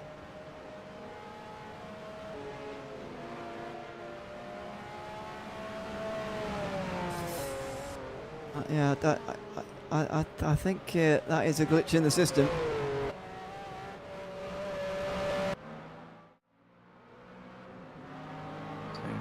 Well, I think that's a glitch in the system, and it's just the one stop for Smeraldi. I don't see him anymore in the order. It's because he's dropped to 13th, I guess. Only the top 8 in the 2 litre class displayed on the left-hand side there, by the way. And Smeraldi is outside of that and still stopped. Of course, I mentioned it earlier on, but only briefly, because Dahlgren's stop wasn't that long, as he hadn't been out there for very long. But actually, the stops do take a very long time here in these cars. And so expect to see drivers in there for a very long time. Doesn't mean they're having a problem, just takes a while to fuel these cars. Yeah. Well, Smeraldi is now down a lap on these, so it's a very, very long time that he has been in the box for. I don't know if he's actually back on the circuit yet. It's not showing that he is on the circuit right now. But we watch these two. Oh, that's a twitch. That was so close to Herlock dropping it completely. We've seen him time and time again pushing as hard as he can as we see Sandro Smeraldi coming out of the pit lane now. Whoa, and sliding his way out again as well, right into the middle of traffic. That's one of the Fords getting past him there. And that is the BMW. Lalonde in front. Then the BMW of Smeraldi just in behind. It is the Ford of Jules Lalonde just in front. And that's the final of the 2 litre pros. So final battle in the 2 litre pro class. And Smeraldi's not be able to get straight through here and actually lifts off a long way before the Combe chicane, but he breaks late nevertheless and has a little look down the inside as he welcomes himself quite abruptly to stint number 2. Yeah, well, Lalonde's actually made a mistake and he's going to allow Smeraldi to go through here. I think he's recognised he doesn't really want to fight Smeraldi, he'd rather concentrate on his own race. So Smeraldi's passed Lalonde despite being so heavy on fuel. And then we see the 2 leaders in the 2 litre pros. There is Laflamme, followed by Herlock. They're coming up to 2 more back markers now. Oh, and that's a mistake for Laflamme. And Herlock's through. Another change for the lead, and Dan Herlock, the one to take the lead again, retake the lead indeed, as they now come out of the curve pour Ferret. He is super close behind Laflamme, but having to work his way back past again after losing the lead to Dan Herlock, which he held there for quite a few laps towards the halfway stage of this race. And speaking of that, by the way, these guys can't be long from stopping because we're almost at halfway, which would mean only 1 stop today. Still 10 minutes for them to come in and know that they need a second stop as they come through the bus stop chicane now. Herlock without such a good run compared to Laflamme, and they might be looking towards the source here if there's a chance. Not quite. And yeah, Herlock cements that race lead. Now they're coming up to back markers. This is the heap of traffic that the leaders could have preempted earlier on. It's Jerry Chen, Ross Smith and George Angelidis, who are not going to be the easiest of drivers to lap by any means. So as we watch Herlock and Laflamme come out of Eau Rouge and through Radion, there we see Jerry Chen about to be lapped. It's not often I say that, but yes, he is being lapped by the 2 leaders coming through. And it should be easy as pie, really, for Laflamme to sail on by. So he does that now. Herlock has got Ross Smith ahead. He will most certainly not want to get involved in this particular squabble. And let's see what he does. James is trying to stir the pot by saying he did at Le Mans. So let's keep an eye out for this. In towards Rivage. He's not jumping out the way for these guys, but nor would you expect that either. Especially not at this point in the racetrack. In towards Speaker's Corner. Slow in, fast out, and he gets alongside nicely on the run down in towards Pouon. A flash of the lights from Smith there, a flash of the lights back from the lead lap drivers, who have been quite easily let past that time round. Yeah, and we've got a long yellow in set 2 there. Oh, so now there is a spin, actually. That's one of the Lancers. That's JT Tammy. That's the class leader in the under 2 litre pros. And Tammy, I think, has got a big enough gap over Ethan Funk, so we don't expect him to lose the lead. But that should give him the wake-up call he needs, because that could have ended up being worse. Let's have a look at this replay. Big slide and spin in towards Pouon. Luckily, the barrier is quite a long way from you down there, but look at that. Oh dear, look at the sliding down the hill there and the lack of ability to get pointed the right way again. spinning around and around and around. And, oh no, still not there. Careful. Dear me. Where's the Benny Hill music here? Here we go again. Let's try again. Oh, no, wait for somebody else. Oh, steady on. There's a few people coming here. Let's make sure they don't crash into me. Off the field's coming through it. That's not ideal. Now let's try and get back going again. And carefully does it. This time gets going properly. Goodness me. That was a very, very long recovery indeed out of the gravel through Pouhon. It's a good job he had that gap, didn't he? Because he's now only 12 seconds from what was over 40 seconds between Tammy and Funk. There we see JT coming down the hill again. He's sat in front of, I think that has to be a car that's a lap ahead of him, who's sat behind. But they're going through Radion again. Tammy's looking on course for another class victory. I think he's had 6 class victories out of 7 so far in this particular series. And he's looking to make it 7 from 8. That is for absolutely sure. Herlock is in the lead over Laflamme as we watch the 46 lap JT Tammy, which has to be Nicholas Kirsten, who is trying to do his utmost to close in on the leaders, but he is 10 seconds off them. That was right, by the way, about JT Tammy. He has won 6 races so far in this season. The only one he didn't win was at Sebring earlier on this season. That was the 7th of March, quite some time ago, when he last didn't win a race in this series. Well, there's 80 minutes to go. Some more discussion in YouTube chat actually about one-stop race. I think it's Dan Kirby who's behind that username. I don't know. But mentioning about extending to one-stops, can they do it potentially? He said he hasn't seen the fuel numbers to actually check, but he's also raising a good point that actually it takes so long to refuel these cars that even the smallest amount of fuel saving for whoever's doing it, and I'm sure there's plenty of these fights where that is happening, makes such a big difference. Because as I say, the fuel that they put in is astronomical and it takes forever. And so, yeah, if you can save a little bit of that, then it will save you quite a lot of time, more than normal. And we've got retirement for Wouter de Bruyn, and I think he may have found the barrier. The barrier, I should say. And this is De Bruyn. Oh! Coming out of the source. Yep, engine blow up. We could try and see that from the cockpit view. We might be able to see if he downshifted or put it into a gear that he didn't want. Oh, maybe we won't. The dashboard is, I forget, not, it's analog, of course. But yes, that seems to be a downshifting thing down towards turn 1 and just blowing up the engine. Again, we take these things for granted a little bit with these modern GT3s and all these other prototypes in the modern world, that they have a bit of a capacity to deal with if you accidentally downshift too soon or something like that. Good job he blew his engine at the source, because he could go on a few metres further of the race coming down the hill there. But ultimately, it's a retirement for Wouter de Bruyn, who blows the engine. I mean, it's a fact of the times these cars were in. They're much more susceptible to these engine blowing, and we've seen one of those tonight now for De Bruyn, who sadly is out of this race with still more than half of it to go. Yep. And Laflamme is in, so he's the first of the leaders. Well, I say first of the leaders, second of the leaders to come in, because Smeraldi came in earlier. But this is a chance for him to try and get the jump on Herlock in the first round of stops. Herlock, we expect him to stay out, because it looked like he was saving fuel a little bit earlier to just try and stretch out for another lap or so, and that is exactly what he is doing. At least one more lap. Can he even make it to halfway? He'll only need one more lap after this one well, maybe 2.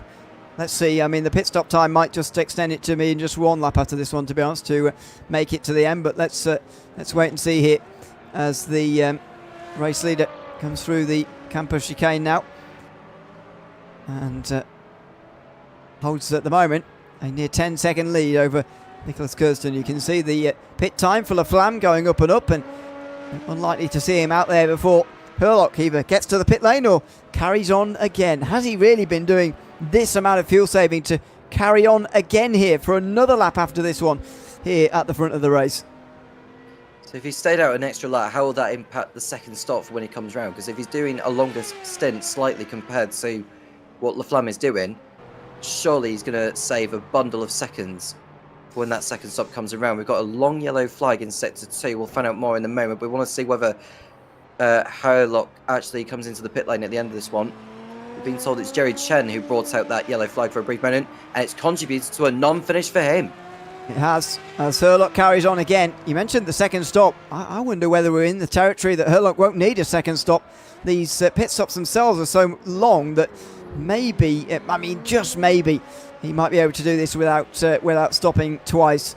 I think that rather cryptic message that Ross Smith was giving to us earlier was maybe something to do with that, although plenty of other people seemingly have had the same idea. Only Magnus Dahlgren, who came in very early, and Alessandro Smeraldi have been in so far. Sadly, there's others who've been in the pit lane, but they're out. Obviously, De Bruyne with that engine failure, and Jerry Chen now also with an engine failure. We think we'll have a look at a replay. Oh, it is another engine failure. The Porsche gone this time through the middle sector. A terrible shame for Jerry Chen. A rare sight as well. I mean, he didn't even finish the last time at Watkins Glen either. I think he got caught up in some form of mishap, didn't he, with someone else. But this time, it's a mechanical issue for Jerry Chen. And that's the front engine car blowing up before he knows it. Oh, and someone just trying to get out of the way there. I think he didn't realise that Jerry Chen had pulled up. Well, thankfully it was off the road there, but that's a big moment for the championship contender there, Jerry Chen. He's got one more drop week to fall back on, but as you say and point out, that is 2 in a row now. According to the notes, it was an engine failure at Watkins Glen as well. I don't remember it, I must say. That's not saying a whole lot, but I don't remember it. Anyway, he's DNF'd again here, Jerry Chen. That's the top of the bottom of it, and this puts this man in a much better position. John Uyen, leading that championship, is now seeing one of his rivals retire and one of his other rivals behind him in Ross Smith. So John Uyen's championship lead looks to be getting bigger after this race.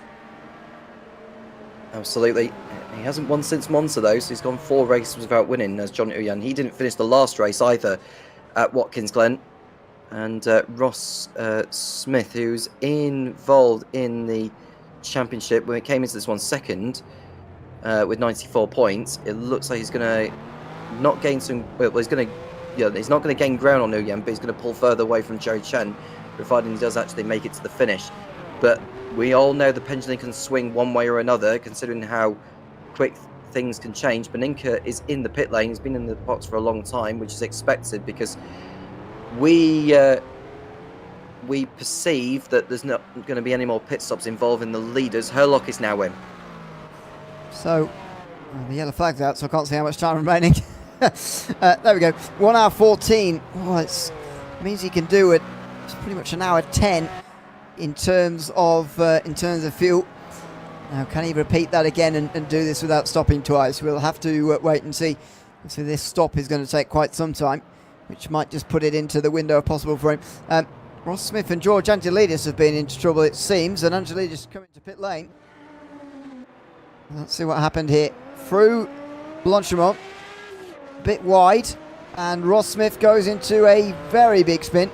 So Angelidis not involved in the end, just a big spin for Ross Smith. Angelidis went off separately into the bus stop, clambering over those curves, and he has a half spin as well before he comes into pit lane. Yeah, I wonder if his mind was made up just to go into pit road after that for George Angelidis. Ross Smith was very lucky as well to survive that one. That was like 2 360s or something that he did that. Which has been quite a feat in this race. But there we see Nicholas Kirsten, who is the temporary race leader. The fact that he stayed out longest has shown the fact that whilst he may not have been at the best of races in terms of pace, the fuel saving has paid off for him. And we've got a chance now to actually compare the timing of the stops, Ewan, in regards to how long they've been in the box for. Yeah, we do. But this is definitely in a good place for Kirsten and even the likes of Robin Molling as well. Although he's a long way behind Kirsten right now. Has managed to get this far on fuel with much less pace than the others. So Here comes Kirsten through the double right-hander and into the final sector now. And bang on halfway right now. Kirsten's gone past that, and he will make it to the end here on just the one stop. Now, look at the advantage that he hasn't. This is why people will be... this will be a difficult effort for Kirsten to actually make this, and he would have been lifting off an awful lot. You can see his inputs there in the bottom right. He's just lifting off pretty much from the last of the kinks there before Blanchimont itself. Watch how early he lifts off here as well, although it might start to stop his fuel saving a little bit. There you go. A little bit of fuel saving towards the bus stop chicane as well. But going through all of that for over an hour is absolutely worth it, because at the end of it, you cut out a pit stop. The times, as we see for Herlock there, 1:58 in the box, 2 minutes 10 total in the pit lane. That is what Kirsten is saving by going on this strategy and cutting out a pit stop. Here's his only trip down to pit lane now. Yeah, Kirsten in, Herlock is now out. Where did Herlock rejoin? Is he ahead of Laflamme? I think he is, and quite some margin. And we've got huge news in the race. It's Ryan Polbert Reyes who has stopped on circuit. Oh. He's reversed in the pit lane, hasn't he? Oh, you're right. He's been disqualified for reversing in the pit lane. That is a disqualification. That's a great pickup. He has missed his box. He couldn't go round again, presumably, because he didn't have any fuel left. And he's tried to reverse in the pit lane to get back to his box, but R-Factor 2's very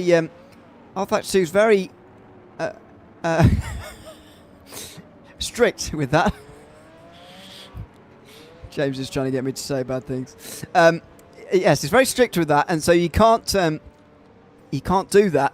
And he's been disqualified, we believe. Anyway, we'll let you know if there's anything actually more official on that. That was very nicely into pit box by Robin Merling, who was just blocked by a couple of drivers already in the lane as well. Petrafki's in pit lane as well at the moment. John Union making his stop.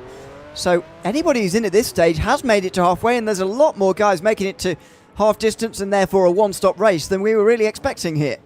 Yeah, Oliver Day's the last driver behind these, so is he actually going to stay out for another lap, or is he going to come into the pit lane like those have? Let's see. I'll be interested to see, because we've not really spoken about Oliver Day at all in this race, and he's got a chance of maybe staying out for another lap. Dahlgren's in as well, which I'm a little bit surprised about, because you remember he came in sooner than planned to sort out whatever the issue was. I'd have thought it stayed out for a little bit longer and stretch out the stint so that you can have a better run towards the end.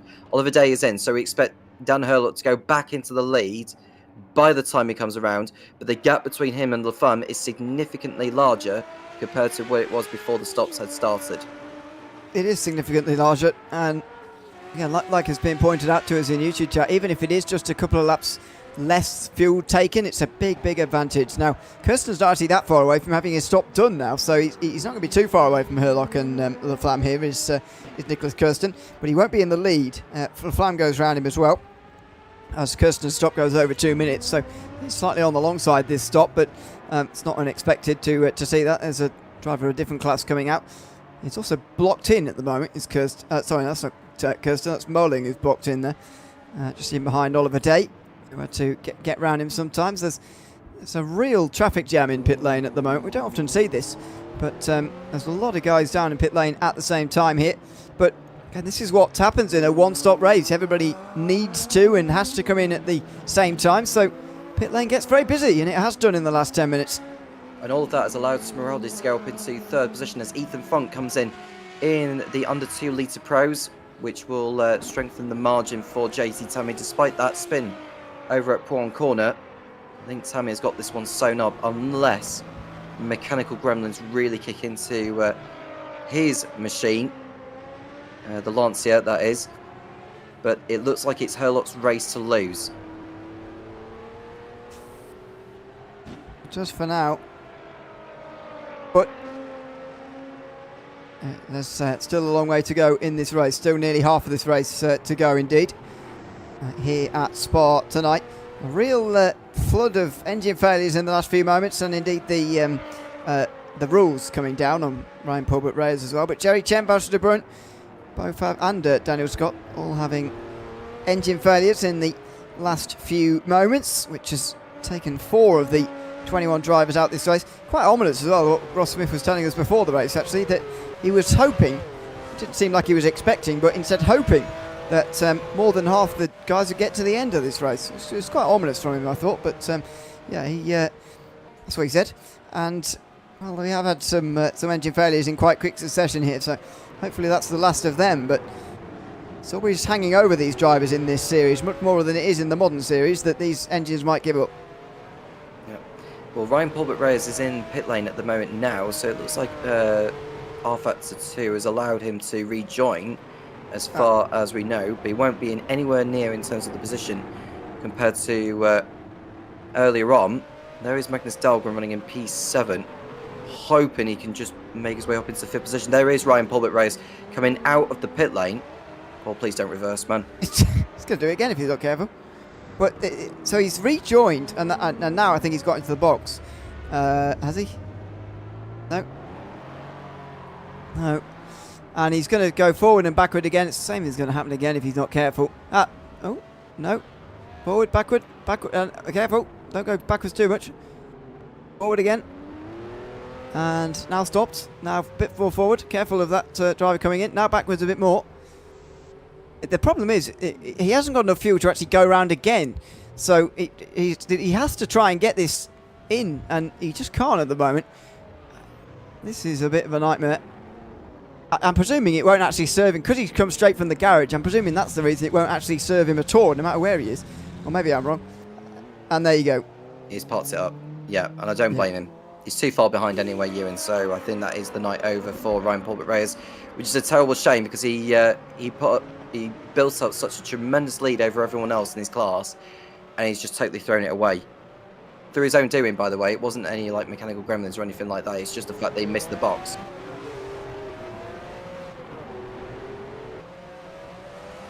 We don't know whether James is saying it's RF2 not picking him up. We don't know whether that's the reason, or whether he overshot his box and tried to reverse back into it again. We don't know.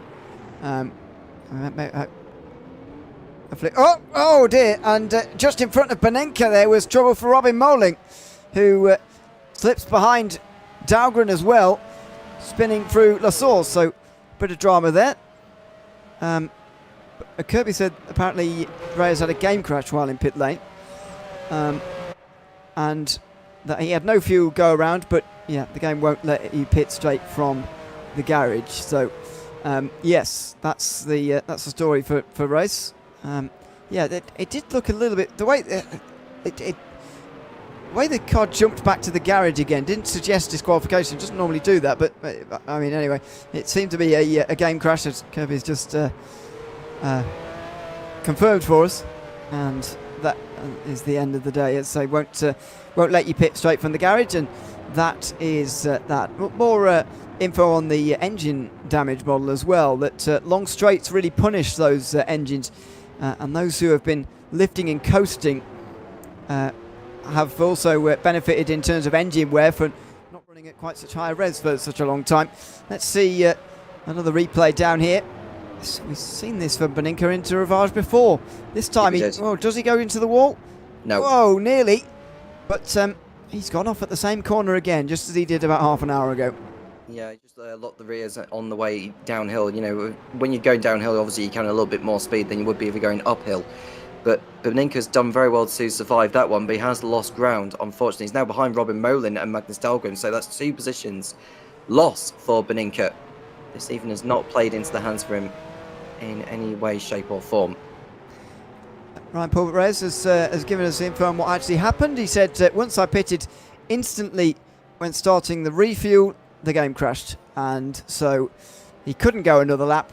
He was trying to get into the box straight from the garage. He can't do that. And so he is out. That's probably the worst time in the world for a game crash, because you can rejoin in RF2, but it doesn't give you a new tank of fuel or a new set of tyres, or indeed let you pit straight from the garage, or indeed take a pit stop in the garage, or any of those things. Makes you drive around another lap before you get back into the pit lane again. And if you've got no fuel, if you've got 3 wheels, for example, none of that is very, very useful. As with 1 hour to go, the sunrise has happened already, and this the remainder of this race is going to be in the lighter conditions here. And I'll take my word back for what I said earlier, so apologies to Ryan Pulbert-Reyes for that one, in terms of me saying that it was his fault for what had happened, not the game. So I'll take that back and say that it was the game that let me down there, which, as you rightly mentioned, Ewan, it's a terrible shame because, you know, these things can happen from time to time, and sometimes life is unfair as it is. Ross Smith, meanwhile, up in third position in the 2-litre AMS, having some form of recovery because he did have that spin, didn't he? That nearly saw him in the barrier on the far side at Blanchimont. But since then, he's been able to pick it back up and put himself in a good spot for the remainder of this one. It feels like everyone has done their stops now, haven't they? So it looks like everyone's going to be heading it to the finish as it is. So Herlock, the leader in the 2-litre Pros, Uyan, the leader in the 2-litre AMS, and Tammy, the leader in the under 2-litre Pros. No under 2-litre AM drivers this evening, which is a shame. So the points battle will remain the same in that as what it was as the evening had started. Robert Merlin closing in on Magnus Dahlgren, though, for 5th position. Yeah, so both of these two with trouble so far today. Magnus Dahlgren with a very early stop earlier. He's now stopped pretty much with everybody else, so he will be going to the end from here, but will he be in the top 5? He's there at the moment, holding on in front of Moling. Panenka not too far behind by 3 or so seconds there. As we close in on 1 hour still to go at Spa in the Virtual World Sports Car Championship of 1981, simulating the 1981 World Sports Car Championship season. We're pretty much at halfway. Indeed, we're starting the second half of the season here tonight. It's the first of a double header. We'll be back same time, same place next week from Road America for 125 miles. We'll be completing far more than that here today at the 2.4 hours of Spa. Time accelerated to simulate a 24-hour race. And look at that over the curves from Moling there. The 1981 layout has some vicious curves through this very tight bus stop chicane, and Moling was absolutely vaulting over those chicanes there. It looked like he just launched over them. I don't know what he was trying to perform there, Robin Merlin. I know it was just maybe a mistake there in terms of going. Oh, is that the engine cooked? That's the engine gone on Robin Merlin's car. It's okay. It's okay. Oh, it's all right. Sorry, my apologies for that. It looked very, very slow. He might have missed a gear coming out of La Source, Ewan. Sorry, my apologies for that. Oh, that's so nearly.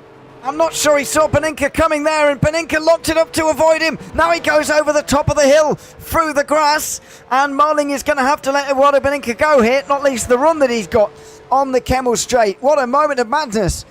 Moling, first of all, makes a failed attempt towards turn 1, seems to get his gears mixed up, missed one or something through turn 1, then eventually gets going, and in all of that, he didn't see that Panenka had gotten alongside him and nearly took them both out coming through Rouge. Panenka had to lock it up to avoid it, and makes a mistake over the top of the hill to lose 6th place anyway. A moment of madness here in this battle.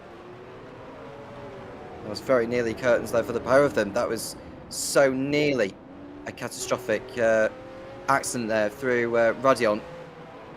So, but luckily those two have survived. There's a yellow flag in sector 3, which I'm sure will go away very, very quickly. It might be over at the bus stop chicane.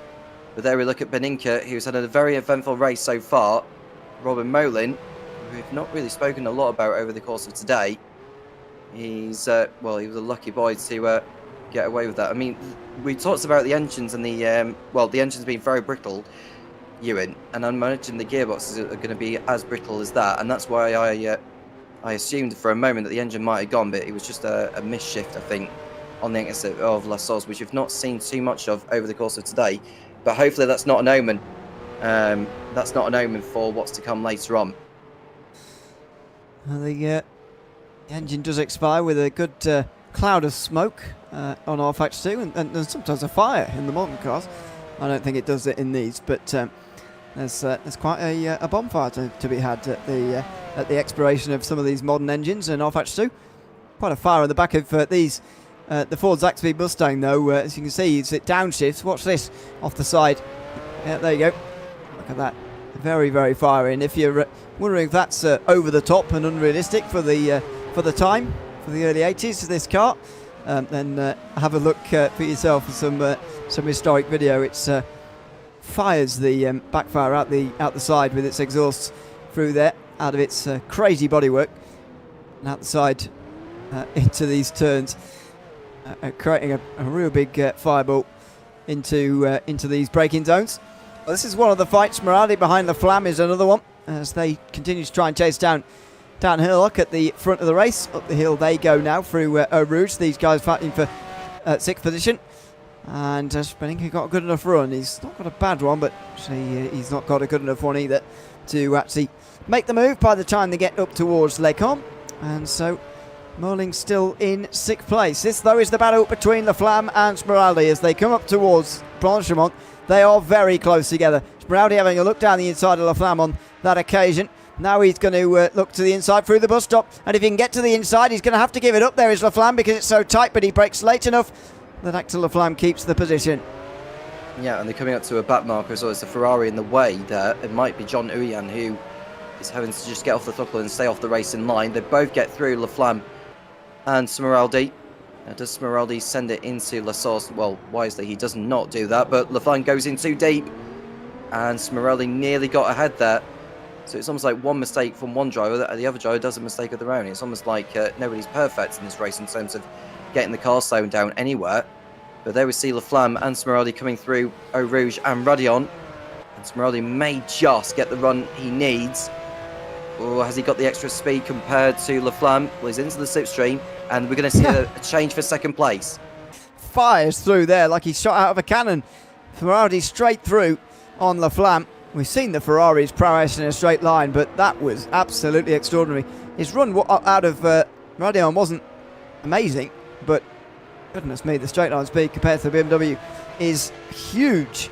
And Smeraldi all of a sudden is making moves again, and you're wondering whether there was a something in the whole the Flam going quicker as the fuel wore down, and maybe there is something in that he's on heavy fuel right now and therefore struggling. But I think Smeraldi is seemingly better in a heavier fuel car right now. He was flying at the start of the race earlier. He was flying in qualifying, of course, but now flying at the start of the 2nd stint as well in a way that he wasn't towards the end of the 1st. So I wonder what is going on here and whether Smeraldi could actually catch up to Hurlock maybe.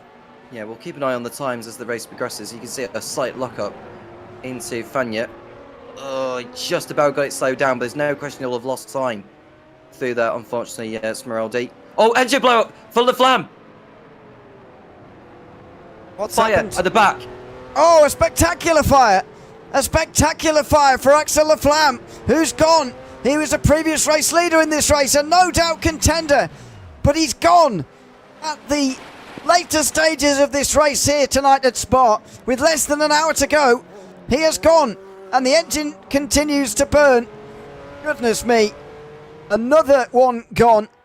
As we were talking about earlier, the sustained periods at high revs here at Spa means that this is a very, very dangerous circuit for engines, and we'll see it coming out of Pouhon here. It's out of Campus rather. It's just as he's getting on the power again through the left-hander, it goes up in flames. Yeah, I just hope he hasn't left any oil on the circuit there, but that is a huge, huge blow-up for Axel Laflamme, going up in flames. Excuse the pun. But yeah, that has changed the course of the race. Thanks for that, James.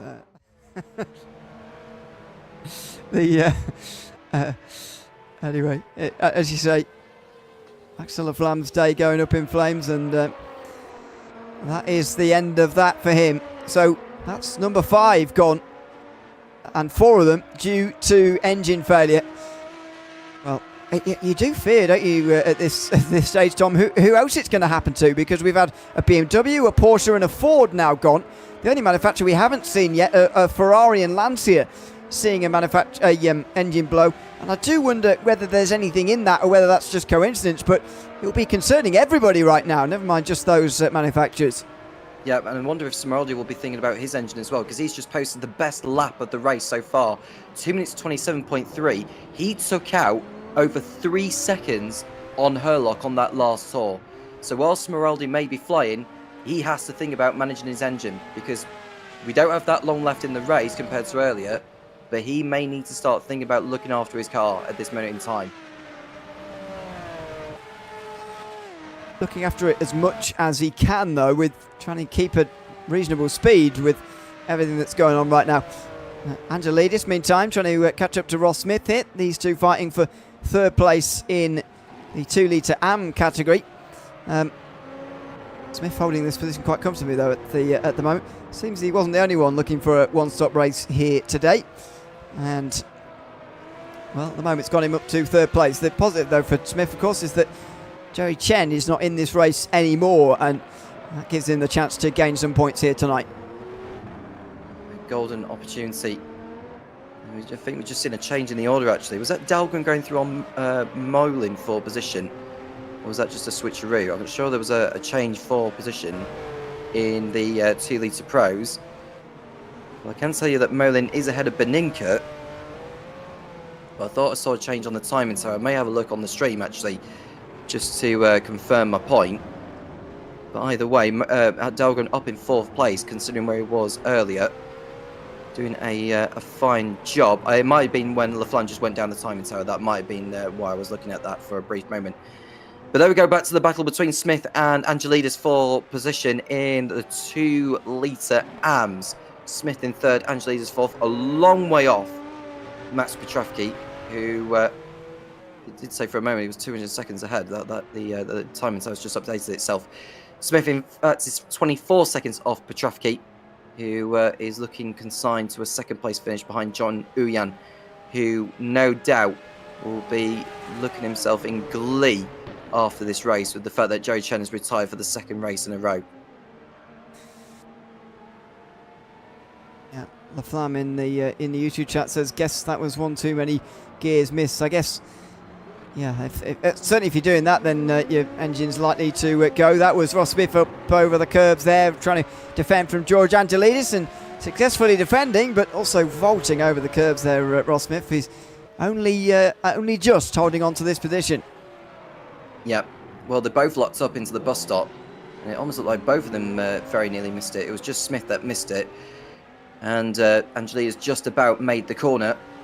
There we see them going downhill, around about a third left of the race. Do continue to get your comments through in the live chat as we watch the battle for 3rd place in class intensify between Ross Smith and George Angelidis going through the Camel Straight. Smith has got his headlights off. Angelidis still feels the need to keep his on. But look at the gap now between Herlock and Smeraldi, Ewan. It's 1.5 seconds. It's really come down quickly. Smeraldi last time round was 5.4 seconds quicker. Now that says an awful lot here. Either that Herlock made a mistake or he's on ultra engine and fuel save. I think he believes that Kirsten, well, he knows that Kirsten's going to the end. I think we all believe that. But he wants to be also a driver who makes it to the end here.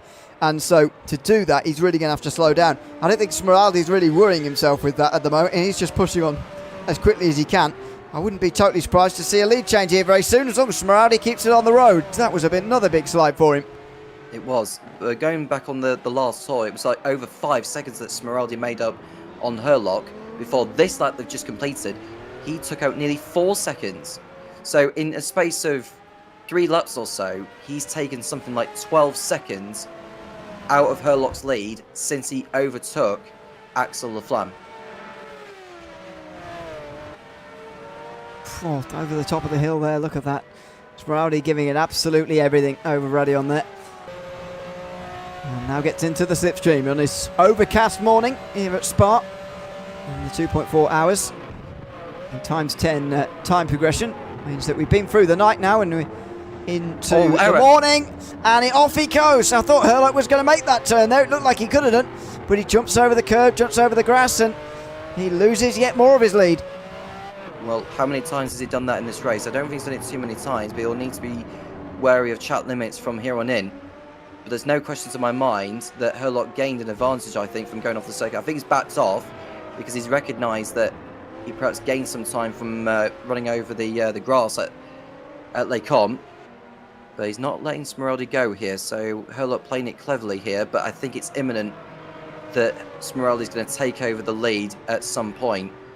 And Herlock is going to have to yield at some point, because there's no way, judging by his pace, that Herlock is going to hold on to the lead.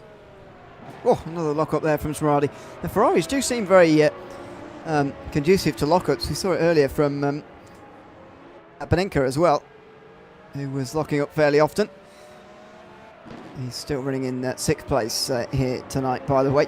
So through the double right-hander, Stavilo first up, and then into the curveball threat, which puts them onto the back straight towards Blanchimont. I'd say I think Herlock is really backing off here to try and make this a bit further. Smeraldi, though, is not doing such a thing. He's going round the outside, turns to the inside for Blanchimont now, and he's up into the lead of this race. How much longer will he be there for? We'll wait and see. He's got 45 minutes to hold it. If he's making a pit stop, he's not going to hold it, but he's at least holding the lead for the moment. They come out the final turns with a new leader. Yeah, so if he's going to do another pit stop, he has to really leave the rest of the field for dead. But he's got Herlock still right on his tail, who feels he can still at least stay in the tow between now and when Smeraldi may need to pit in. But we'll find out later on as the race continues to reach its climax. And we've got Ross Smith and then George Angelis still fighting for position as well. So that's now the closest back that we've got, and that's Angelis passing Smith over Fania. Great pass there from George. And he's up to 3rd again in the 2 litre AM category. Just in front of Ross Smith, who's in 4th. Or been put down to 4th now. But again, who's going to the end in this race? Who's going to have to make a pit stop before the finish of this one? It's going to be very interesting to find out over the next 45 minutes. This battle also going along alongside Molling versus Beninka as well for 5th position. Smith slide through Blanchimont as well and saves it nicely, but yeah, he's off the podium now with that pass. And there we see Angelis continuing to lock up ahead of Smith. Smeraldi's lead is now coming up towards 3 seconds, so Herlock has accepted that Smeraldi's going a lot quicker. And Herlock, I think, is more, looking after his car rather than trying to push. There is Molin and Beninka. Molin nearly missed the chicane, but just about made the corner. Beninka not able to find a way through that time around. This is very frustrating for Beninka. It certainly will be. How can he work his way past here efficiently to get into the top 5? It would be a top 5 overall as well. The car right behind them is not for position there.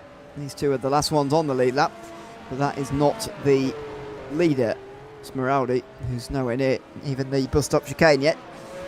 These two won't be worried about that particularly. Over the top of the hill, and Beninka goes over the grass this time again through Radion, so he's going to struggle to get a run taking that line, and he sees the gap go out to about a second again. And towards the Kevin straight again, you can see Beninka just doing what he can to put Molin under a little bit of pressure, but it feels like the pace from Beninka has gone from what it was earlier. I don't know whether his confidence has been knocked from going off the circuit twice at Rivage corner. And we've got a new best time of the race now, and Smeraldi's posted a 2:26.8, so he's the first driver in this race to reach the 2:26s or below the 2:27s.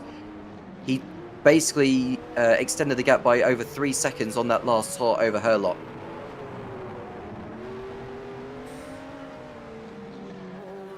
Yeah, it's again, it's going to change because of these pit stops that are coming in about 30 minutes time for Smeraldi, but nevertheless he's extended an impressive gap. I'm really interested to see if Kirsten can actually catch up to Herlock here, and whether Herlock's trying to extend this now to go to the end of the race, and whether that's really slowing him down here and allowing Kirsten back into the fight, allowing him to catch up, because he's saved more in the first part of this race and therefore can push a bit more in the second. But one of those races that's absolutely hanging in the balance at the moment, with a driver out front who's bound to pit out of there, and Herlock and Kirsten who are coming together on the same strategy at the moment. There we see Beninka doing what he can to keep up with Molin. We'll keep an eye on the gap between Angelis and Smith. It's now over 2 seconds, so Angelis is beginning to unleash his pace, but has he left it too late to go after Max Petrovsky for second position? JT Tammy has managed to rebuild the gap of which he had lost when he went off the circuit at Puan Corner. Nearly a minute now over Ethan Funk, who's running in P2, a very convincing P2 over Alan Smith. So it looks like those three are going to be where they are between now and the end of the race. I'm looking at Herlock's pace at the moment because Kirsten was able to take 1.5 seconds out of Herlock's margin on the last lap, and we'll wait and see whether we'll get another updated gap. In fact, Kirsten is out. Oh, he's gone. Yeah, has his engine seized up.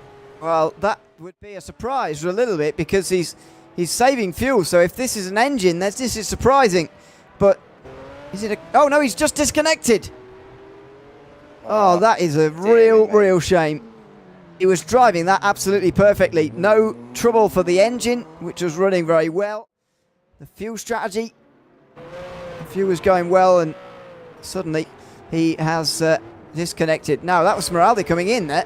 That was the race leader, Smeraldi, coming straight into the pit lane with more than 40 minutes to go. This is not going to be a very long stop for Smeraldi, but nevertheless, he is going to lose the lead to Herlock, who now does lead all over again. Yep, he'll be on fresher tyres, though, will Smeraldi, so he'll use that to his advantage. Well, there is... Sorry, it takes you extra time to take tyres, so I do wonder whether he'll actually bother Smeraldi, and I'm not sure if we can actually tell from here or not. Well, we can't see whether the car is lifted up or not, so we'll have to... maybe someone could ask him whether he's taken on... I'm trying to find out whether someone may confirm in YouTube chat whether he's taken new tyres or not. They may say what you've perhaps mentioned, Ewan, that he may not have bothered take new tyres.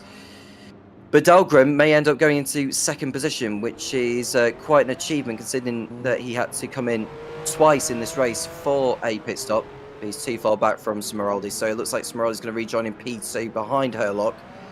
But he's got a lot of ground to make up now if he's going to come away as the race victor. Herlock, I think, can just take it easy, because we've been 2.5 minutes to do around this track.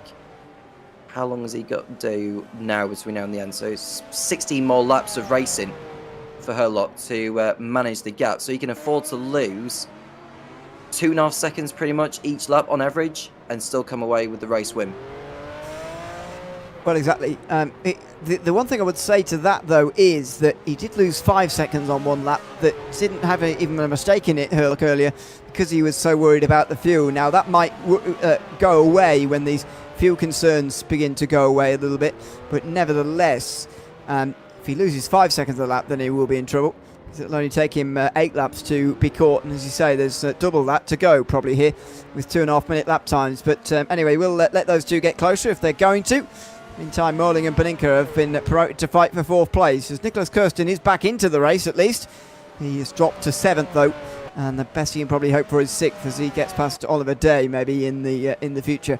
Here comes Paninka though, coming out onto the Kemmel Straight, and he's not close enough again here, continuing to be frustrated by Robin Morling in front of him.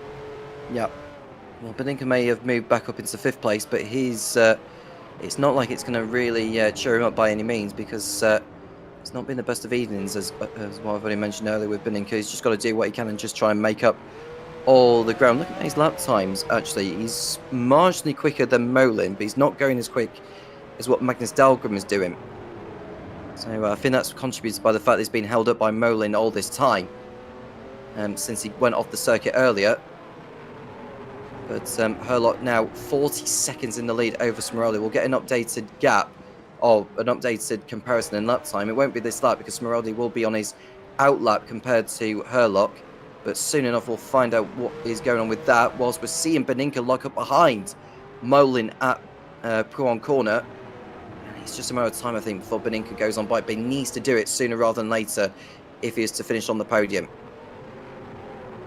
Yeah, he does. That's what's up for grabs here. Not if he's stuck in this position here, as they're coming towards Stavolo now. Just a little bit wide from Molling, but Paninka's just at that distance where it's just not close enough at the moment. Just nowhere near close enough.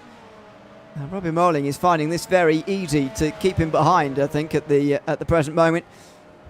As they come down the straight, he's getting a bit closer. He's using the slipstream. But this is painful for Paninka at the moment. Through Blanchemont, wow, on the inside curb, it's a bit of a slide, and into the bus stop chicane, and we know that it's difficult to overtake down into there. So, yeah, Molling is doing everything right at the moment. Paninka, as I say, is just getting absolutely nowhere near this overtake in any way. Although that's a good exit. Is it going to be a dive at La Source, or is he going to put this one off again? No, he really lifts off in towards La Source. Maybe he's got some more fuel concerns than we really realise here that he's, worrying about first. Yeah, I mean, there's no point going for a move and consuming up the fuel if you're not going to pass somebody. That's what Paninka will be thinking about. He's going to try and push Merlin into a mistake so that he does not need to work as much to get by him. But I'm not sure if he's really got a choice there. He nearly drops it on the exit radion, which won't help his cause. But this is increasingly frustrating for him to be sat behind the Ford, which we don't believe is exactly the quickest in a straight line compared to the Ferrari or the BMW. By the way, Paninka's still sat behind in 5th place. Oliver Day, who is the last driver being lapped at the moment, running in a quiet 6th position, a long way clear over the nearest challenger. Nicholas Kirsten, I think, has rejoined the circuit now after he had that disconnect earlier. He's running in 15th position overall, and is now 7th in class. Yeah, in the biggest class of the field.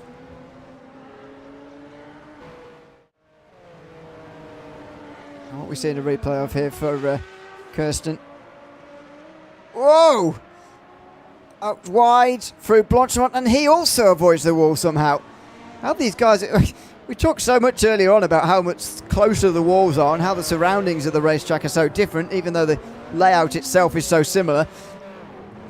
They've managed to spin so many times through Blanchemont there so far and get away with it. It's unbelievable. It feels like they practiced it beforehand, knowing what to do when you're going around for a spin like that at Blanchemont corner. Either way, they've done very well to gather those spins up the field today.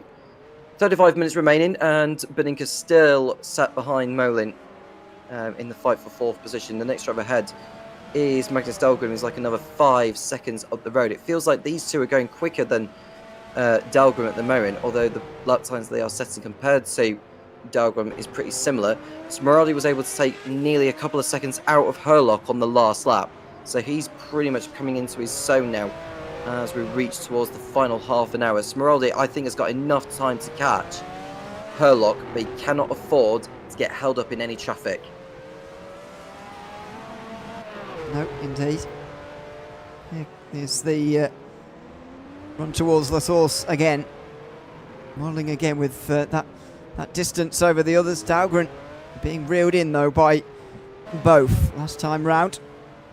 He was in the 32s, 32.2, and Moling and Paninka in the 30s, both gaining significant time on the driver in 3rd position. If we're pitching this as a battle for the podium positions, then Marling is certainly making those inroads into Dahlgren that are necessary at this stage. Just keep an eye on the sector times between Herlock and Smeraldi. Smeraldi was 1.2 seconds quicker than Herlock in the first sector. Herlock's gone through sector 2, and Smeraldi were just waiting for him to go by the timing beam, and that way I can put together an aggregate comparison. Herlock's done his personal best final sector of the race. Smeraldi, meanwhile, in sector 2, has taken a whole second out of him in that sector alone. So he's taken already 2.2 seconds out of Herlock's lead on this lap, and he's still got one more sector to get through. Yeah, very strong opening part to this lap here. Look at this. This is just the sign of a driver who's maybe done the hard bit of their saving and is now pushing on a little bit more. Rowdy's still pushing on, by the way, trying to catch Herlock, but it's only made an inroad of 3 seconds so far. In the chat, good evening to Wouter de Bruin, who says he had a good run today until the engine broke. That wasn't particularly insightful, but the next bit is, of course, he said that he didn't feel like he did anything extreme, but probably went over the max RPM a little bit too often, and it just feels like one of those where it doesn't quite feel random in a sense. It feels like, those drivers knew they'd done something, slightly too close to the line, as it were, close to the red line, and put too much stress on these engines, which have gone. Oh, spin right in front of Molling, and as they rejoin, Molling has to slip through on the right-hand side, and he's very, very lucky to get away with that. Yeah, we'll find out who it was, because that caused quite a fright to them, didn't it? But luckily, he was able to continue on. It was Show Lalonde, apparently, who had that spin.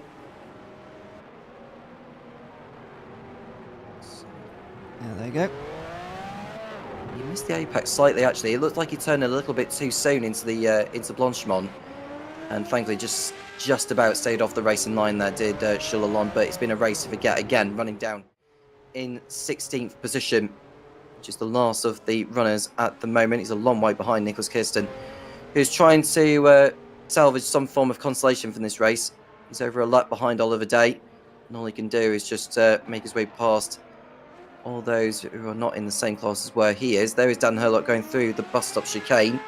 Smirali took out 3.1 seconds on him on that last lap, and we're going to see a comparison over the line. Smirali was not as quick as Herlock in sector 1, but Smirali was quicker than Herlock in sector 2, so he's only gained... How much has he gained there? No more than 4/10 so far. But Herlock, I think, was able to produce a personal best final sector of a 41.3. But Smirali's been setting 40s in that last sector over the course of the race. So I think the last sector is one of the main strengths, really, for Smirali. He's perhaps more braver over the curves compared to Herlock. Let's just have a bit of a lap on board, a ride on board with Dan Herlock here, as he controls this race at the front with just over half an hour to go. There's not too many battles out there on the racetrack at the moment. JT Tommy and John Uyen are quite close. They're both class leaders, though, and not in the same class. We might have a look at them in a moment. But here's the overall leader. Just a show, an exhibition once again here of just how to control one of these cars around. No doubt still a difficult racetrack. It's always these cars that are so difficult. Look at the amount of opposite lock that you always have to be using, and how on edge these cars really keep you throughout a race. Yep. You see how much he's having to fight with the steering wheel. There's not a lot of rotation when you watch the steering wheel from this angle. But I can tell you the drivers are working ever so hard. It's almost like they drift their way through these corners. You can just see the amount of oversteer that Herlock is having to combat through Pouhon Corner and down the hill again. And it looks like he's got this one in his pocket at the moment. He just needs to make sure he looks after the engine, which has been an Achilles heel to some of the drivers in this race so far. Over the course of this lap, Smirali 8/10 quicker in sector 1 compared to Herlock. So he sorted out his sector 1 issue on the previous lap where he wasn't as quick as Herlock, but it feels like he's coming back into his zone. It's a good, interesting point you make about the lack of wheel rotation there, and it is true that there's not much happening really. You especially see it through the fast stuff here in towards Blanchimont. When they get to the actual turn here, it's almost turning in with the brakes almost, just sort of dabbing the brakes and sort of pitching the rear that way. Well, then you get onto the brakes for the actual bus stop itself and fire over these curves. There you go, slide on the way out.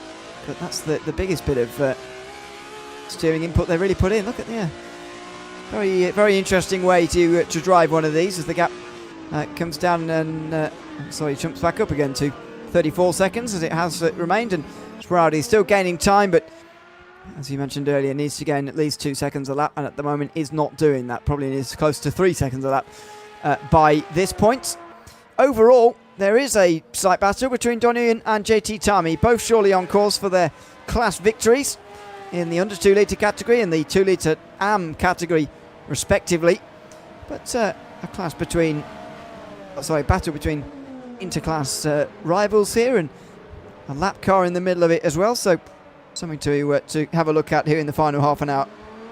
Yeah, you can see the list of retirements as well. Axel Laflamme, which is a big one in the race, as well as Ryan Paulbert Reyes, who was the class leader as well in the 2 litre AMs. So it was a big shame for him to have pulled out with what we expect was R-Factor 2 issues that were out of his control. We've seen another yellow flag in sector 2 briefly. That's gone away now. But you can see that JT Tami just wants to maybe gain that position from John Uyen. This is the closest battle we've got on circuit as we speak. Nicholas Kirsten has passed Alan Smith for overall position, and now he's going after Vinicius Goncalves, who hasn't exactly had the best of races tonight either, running in 13th.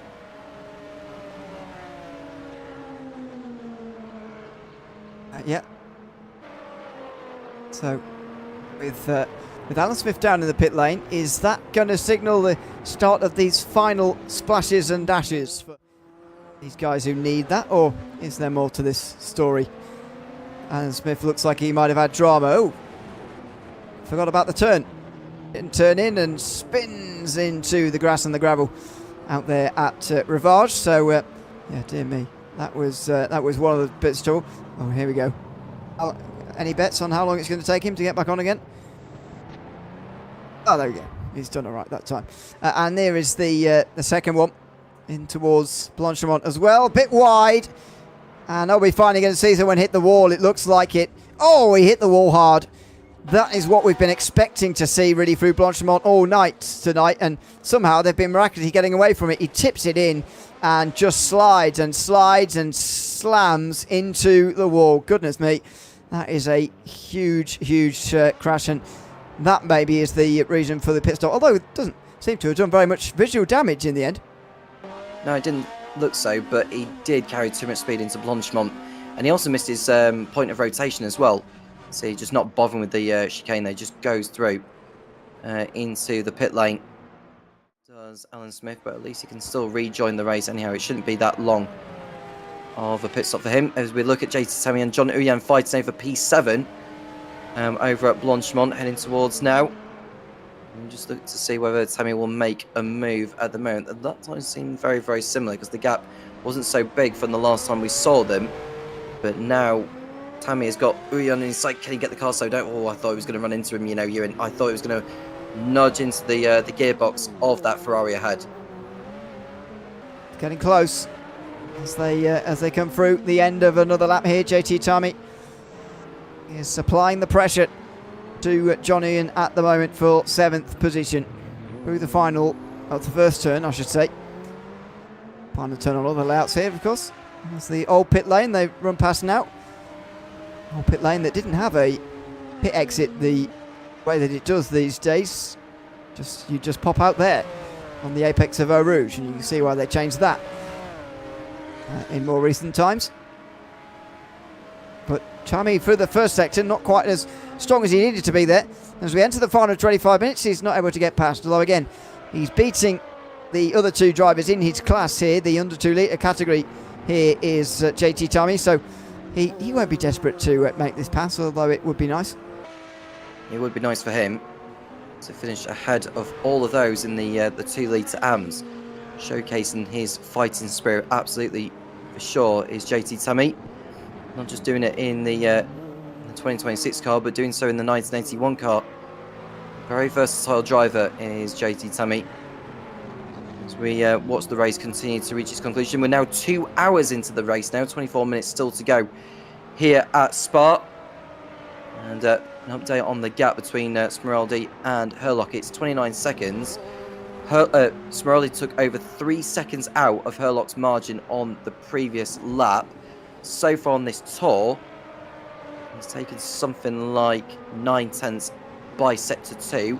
Herlock's just done his personal best final sector of the race up to this point, but we know that Smeraldi's been consistently posting high 40s in the last sector, so by the time he reaches the end of the final sector, he's probably gained like another tenth or two, so it'll be over a second on this tour, which is not enough. He needs to take, as you mentioned, Ewan, he needs to take something like 3 seconds a lap out of Herlock's lead. Well, it might be more now, but yeah, it's not happening at the moment, that's for sure, even though he is taking some time out. And it's such a shame that Nicholas Kirsten is no longer there to really challenge her. Like, I thought that could be an absolutely fantastic grandstand finish there, but it isn't going to happen. Kirsten's disconnection puts him all the way down to 13th overall, which is a huge, huge shame. So we're left with this battle here for 7th place overall. Also for 4th in that overall and indeed that class there. Merlin versus Spaninka still going on, but they've not quite caught up to Daugen yet. Are we going to get that fight for the podium in the end? It's looking less and less likely, actually, as we carry on throughout this race. It's looking less likely that Merlin and Spaninka have actually got it to catch up, and Daugen, despite making a very early and untimely pit stop, is actually going to get the podium despite that. Well, Badinka at the moment running in 5th place is only going to gain an extra point in terms of his points total for the season, because so far up to this point, after 7 rounds, they've only applied the best 5 scores. So I'd imagine that Beninka's only going to gain an extra point because his worst result out of the best 5 he's picked up this season is a 6th place. He's on course for a 5th place here. So it would only be a point increase for Beninka's total. Kirsten, with him well down the order, not on course to better a 6th place finish in class. So it doesn't look like he's going to increase his points total for this season, as far as I know. We're getting quite a results base now for this season, since we're over halfway. We are over halfway now. There's still 7 rounds to go after this one, starting at Road America next week. Beninka's past Molin. Sorry to interrupt you, Ewan. Beninka's past Molin, but they're side by side on the Camel Straight. Molin gets straight back past again. So what happened there? Beninka flashes his lights. Is that as if to say fair play, well done, or probably not? Now let's find out with a replay. So right down the inside there, but we mentioned how crucial Eau Rouge is on this layout. Just goes over the grass, and Molin then able to get a better run, and I think that's a flash of the lights of resignation from Beninka, who just cannot find his way past right now.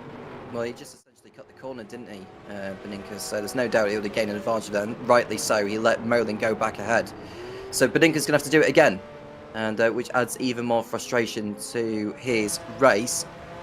John Uyan and JT Temi are just as close actually now as well. There's around about half a second between those two on the circuit. Now, Smeraldi, as far as I know, there we see JT Temi and John Uyan fighting over overall position.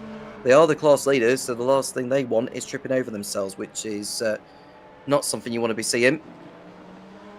But Smeraldi at the moment, just looking at the times again involving him and Herlock, he just posted his best final sector of the race up to this point, Smeraldi. I think on the last, so he only took something like 1.5 seconds out of Herlock, which is nowhere near enough, so he needs to continue pushing as he's doing. The gap coming down to 25 seconds.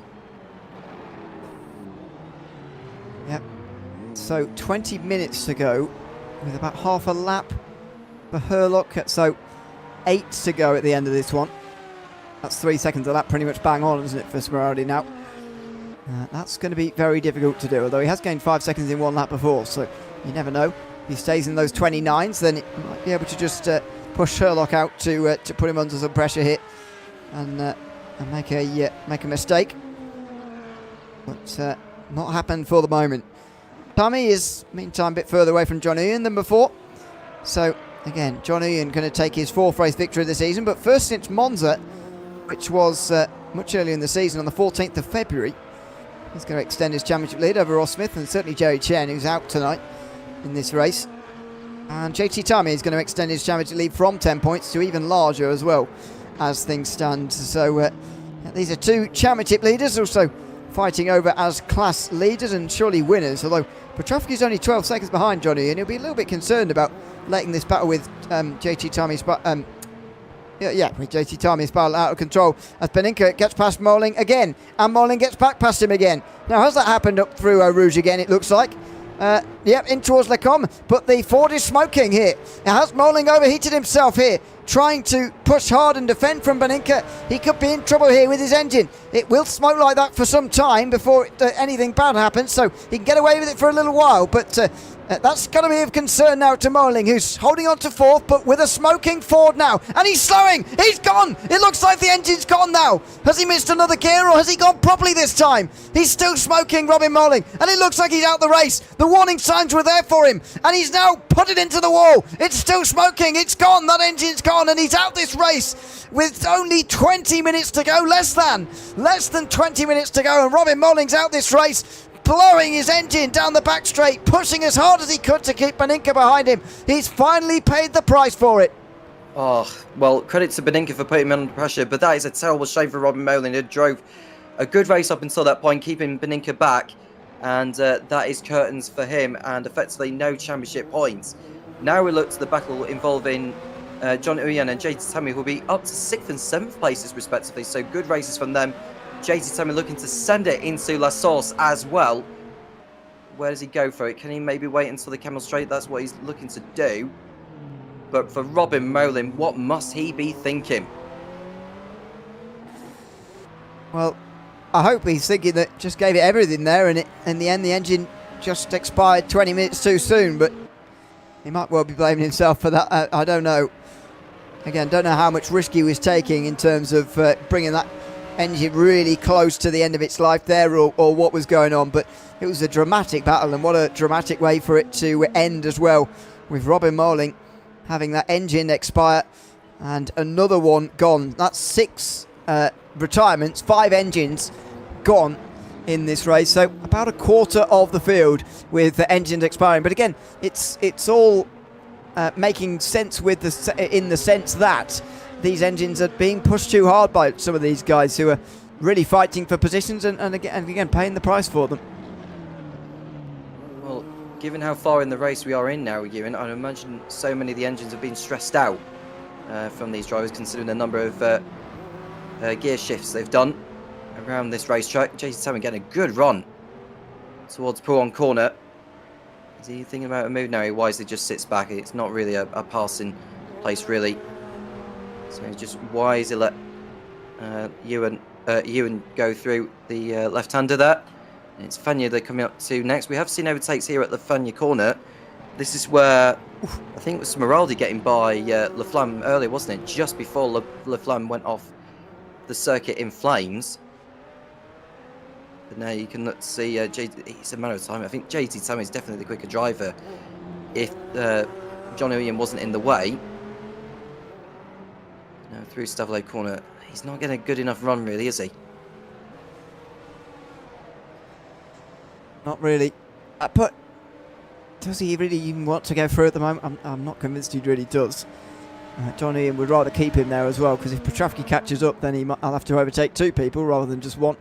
Oh, although turns a bit early there, Ian, and it goes wide. He's got to be careful out where. Oh my word, that was close, and that sends JT Tammy off into the grass. He's going to miss the corner here, and wow, how's he made that? Wow, that's very impressive. But JT Tammy moves up to 6th place in the most unorthodox way. Uyen there didn't want to turn the steering wheel at all, because we've seen so many guys go out wide there through Blanchimont tonight, and as soon as they turn the wheel, try and get back on the racetrack again, they go into an almost immediate 360, and so Uyen just didn't do that, and just went straight on instead, and then as he rejoined, nearly took out Timey with him. My goodness, what a moment that was, and finally the two changed places in the most unlikely way.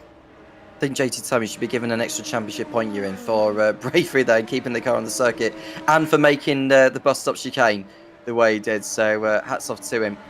He isn't the class leader for nothing. He's been in a league of his own so far this season. Oh, and John Ewan going onto the grass there. What on earth is going on with him? Yeah, something weird happening here, and Petrovsky will be rubbing his hands together if you could see this right now. He's too far behind, but he will be rubbing his hands together if he could, because John Uyen is really struggling at the moment, and look at him now through the com as well. Petrovsky only 9 seconds behind now. John Uyen is really slowing here.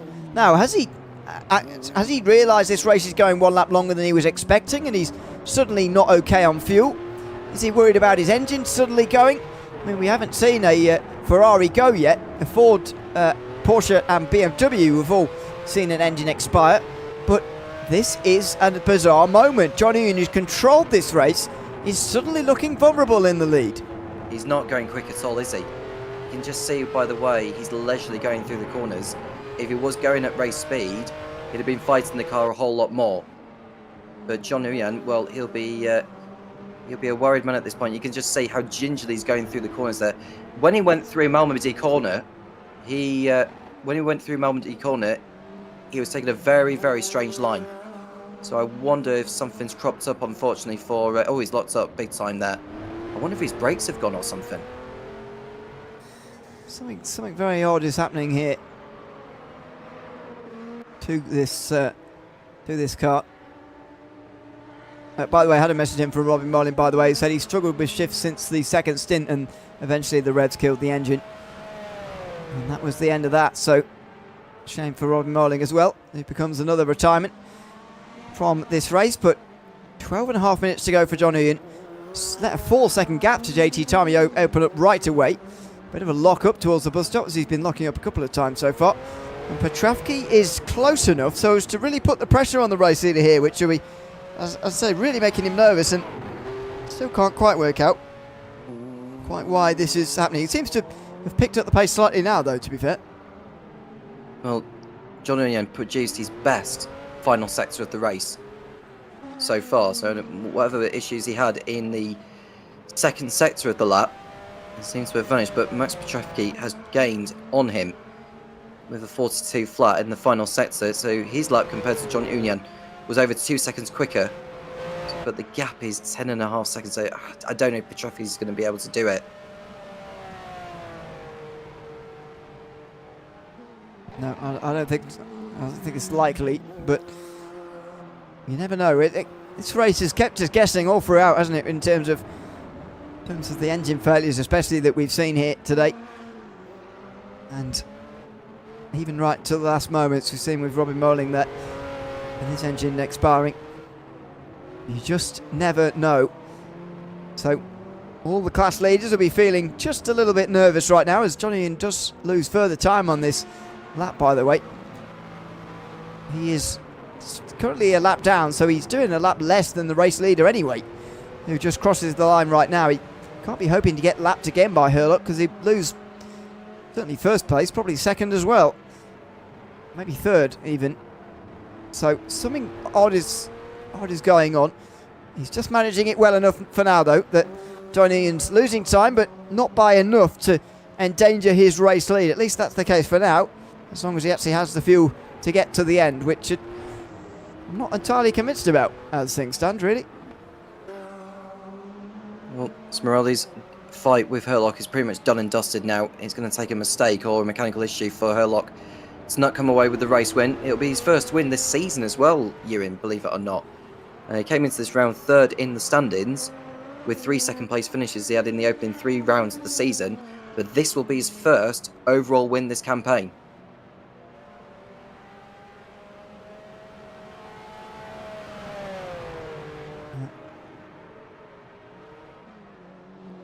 Ten minutes to go in this race. James is telling me to speak. I wasn't eating it. No, I'm not eating anything. Dinner's after the broadcast for me tonight. Just pausing for a moment. Sorry, Tom. Okay. Well, John Nguyen, whilst we're waiting for to see if there's any further battles happening on the circuit, he's in the class lead still at the moment. Piotrowski has gained ground on him on this lap, but he's not gaining enough at the moment. John Nguyen did a 2 minute 36. Piotrowski's done a 2 minute 35.3. So he's taken 1.4 out of Nguyen's margin. And we've only got around about 4 laps remaining, possibly 5 for these, depending on whereabouts they are on the circuit when the leader crosses over the line. Herlock can afford to take it easy from here on in. You know, even if Smeraldi was to gain 5 seconds a lap on the race leader, it's still not going to be enough for Smeraldi to take the victory. It will be Herlock's to keep, and we'll put him back in the fight for the championship in the 2 litre pros for absolutely sure.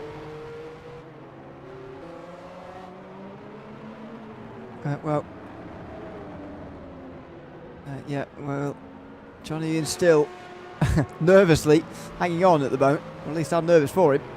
8 seconds he still has. Last time round showed that he probably is okay. That was a 36 last time round. And that is in the 2 litre AM category. And Piotrowski was only able to do a 35. So not likely that this is going to change hands late on. Still seeing some intermittent yellow flags around, and indeed that's just in front of John Ian here indeed as well. I wonder if it can't be JT Tarmy, hopefully, with drama here through the chicane. Doesn't look like it. Is the comfortable under 2 litre category leader at the moment. Out on for a 6th place finish overall, as well as a class victory as well. The leader halfway round a lap at the moment. It'll be 3 laps to go when he gets to the line, Dan Herlock. And that is, and at the front is where the most interesting championship certainly is. Nicholas Kirsten at one stage was looking like he was on his way to another race victory potentially, as he was running down Herlock. That would be his 4th of the season, but instead it's going to be Herlock's first. Badinka is in here as well, scoring decent points. Well, Johnny Gutierrez not here is going to cost him a little bit today, but three-horse race that was covered by only 3 points at the start of the day. Kirsten, Beninka and Herlock feels like it's only going to get closer at the end of today. Well, George Angelidis, sorry to go off topic a little bit, he's gained so much ground over Petrovsky and Uyan. He was 1.7 quicker over Petrovsky. He was over 3 seconds faster than what Uyan did. So George Angelidis is the driver to look out for in the final laps in the battle for the 2-litre AMs. That is correct. Angelidis is the only one really of the top three who seems to be pushing it on at the moment. And he's about to cross the line again. We get another read on lap times here. Last time round, nearly 4 seconds gained the front of the AM field. So as Angelidis got a surprise here, he's again got to catch by 5 or 6 seconds a lap if he wants to get there in time for the finish here in terms of the race winner. But he's under 6 seconds behind Petrovsky. Does that give him the chance to get past? Well, again, I can't really understand why these two have miscalculated so late, and they've realised so late that they've miscalculated here, but maybe that is what's going on at the front of the Anfield right now. You can see the gap coming down to 4 seconds by sector 1. Comparing the times in the first sector, Angelidis was actually slower than Uyan and Petrovsky. But we'll see how they get on in the second sector when they come around to it. Ross Smith is nowhere near in the fight, even though he's been setting 2-minute 33s compared to Petrovsky and Uyan. He's not going to gain enough ground to finish on the class podium. He's a long way clear, at least anyway, over finishes Goncalves. The race is coming towards its conclusion as the race continues on. Nicholas Kirsten has not been setting the best of lap times. I think he may have had another moment on the last lap, actually. Hence why that might have been the reason for the yellow flag over at Lefania Corner. Yeah, possibly. 2.5 seconds. It continues to come down. Looks like this is only going to be a fight for second. I'm not sure Uyan's going to be brought into this, but nevertheless, for Angelidis, this could be a nice late pass to have as he tries to move up to second place. Be his second of the season and his 4th podium, if he could possibly get there. 3 seconds it just ticks up to at the start of the final sector here as they start 3 laps to go. So yeah, even Petrovsky losing 1 second a lap would put him in danger here of losing out to Angelidis, and at the moment he's losing by far more than that. They come into the final bus stop chicane. Angelidis can see the driver he's chasing down in front of him here. This is ominous for him as he looks in his mirrors. You see Angelidis in 3rd place there. He has got, that's Beninka, right? Oh, Dahlgren's in the pit lane. So Dahlgren clearly didn't have enough fuel to go to the end, Ewan. So his 3rd place is now Beninka's.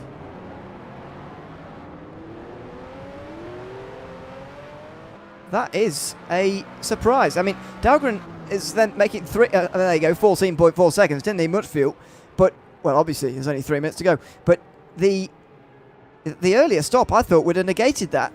So he's made 3 stops in this race now, and there goes his podium. Beninka's now up to 3rd. Yeah, I really thought Dahlgren's very early stop, and yes, it was unscheduled and early, but nevertheless, I thought that would negate the need for a second stop here for Dahlgren, but he's had to come in. Well, not many others have been in for a second stop yet, so is there anybody else here, I wonder, who has to make a late one? Maybe even Petrovsky himself from 2nd place in the AM class might have to make one. Hopefully not. We want to see the battle for second on the racetrack, but it might be played out in the pit lane again. Yeah, we'll see. On the last lap, Angelidis took 2.3 seconds out of Petrovsky's margin. The gap now is down to 2 seconds. He's significantly quicker in sector 1. They're in sector 2 at the moment, so we're able to pick them up as we speak. But yeah, I think we could well see a change for second position there, whether it be on the circuit or in the pit lane. We'll see. Let's see here. So Dahlgren out with less than 10 seconds to catch up to Beninka, but with that amount of time remaining, there's very little chance of that happening now. 1.5 seconds between Angelidis now. He's really got Petrovsky in his sights. Kirsten only 4 seconds behind Ethan Funk as well overall, but they are not fighting for a class position at all here, and the gap goes now below a second. Petrovsky in front of Angelidis by just under 1 second. There it is. He is very much in contention now. There is only 2 minutes to go, but when these guys get to the line, still 2 laps to go. Plenty of time for Angelidis to work his way past. I thought I saw a car almost pull to the side at Stavelot Corner. I didn't see who it was. It might have been Beninka behind him. I thought it was going to pull to the side for a moment, but he's still on the circuit as we speak. Angelidis right on the tail of Petrevki as they head towards the bus stop chicane. Is he going to head on through? Maybe at the Kemmel Straight. That could be the last time they go through there. Whereabouts on the circuit is Herlock? Be interested to see whereabouts Herlock is on the circuit. He's over in sector 2. Yeah. I think, yeah, he's going to have one more lap after this one. Oh, and he has to come in. Do it.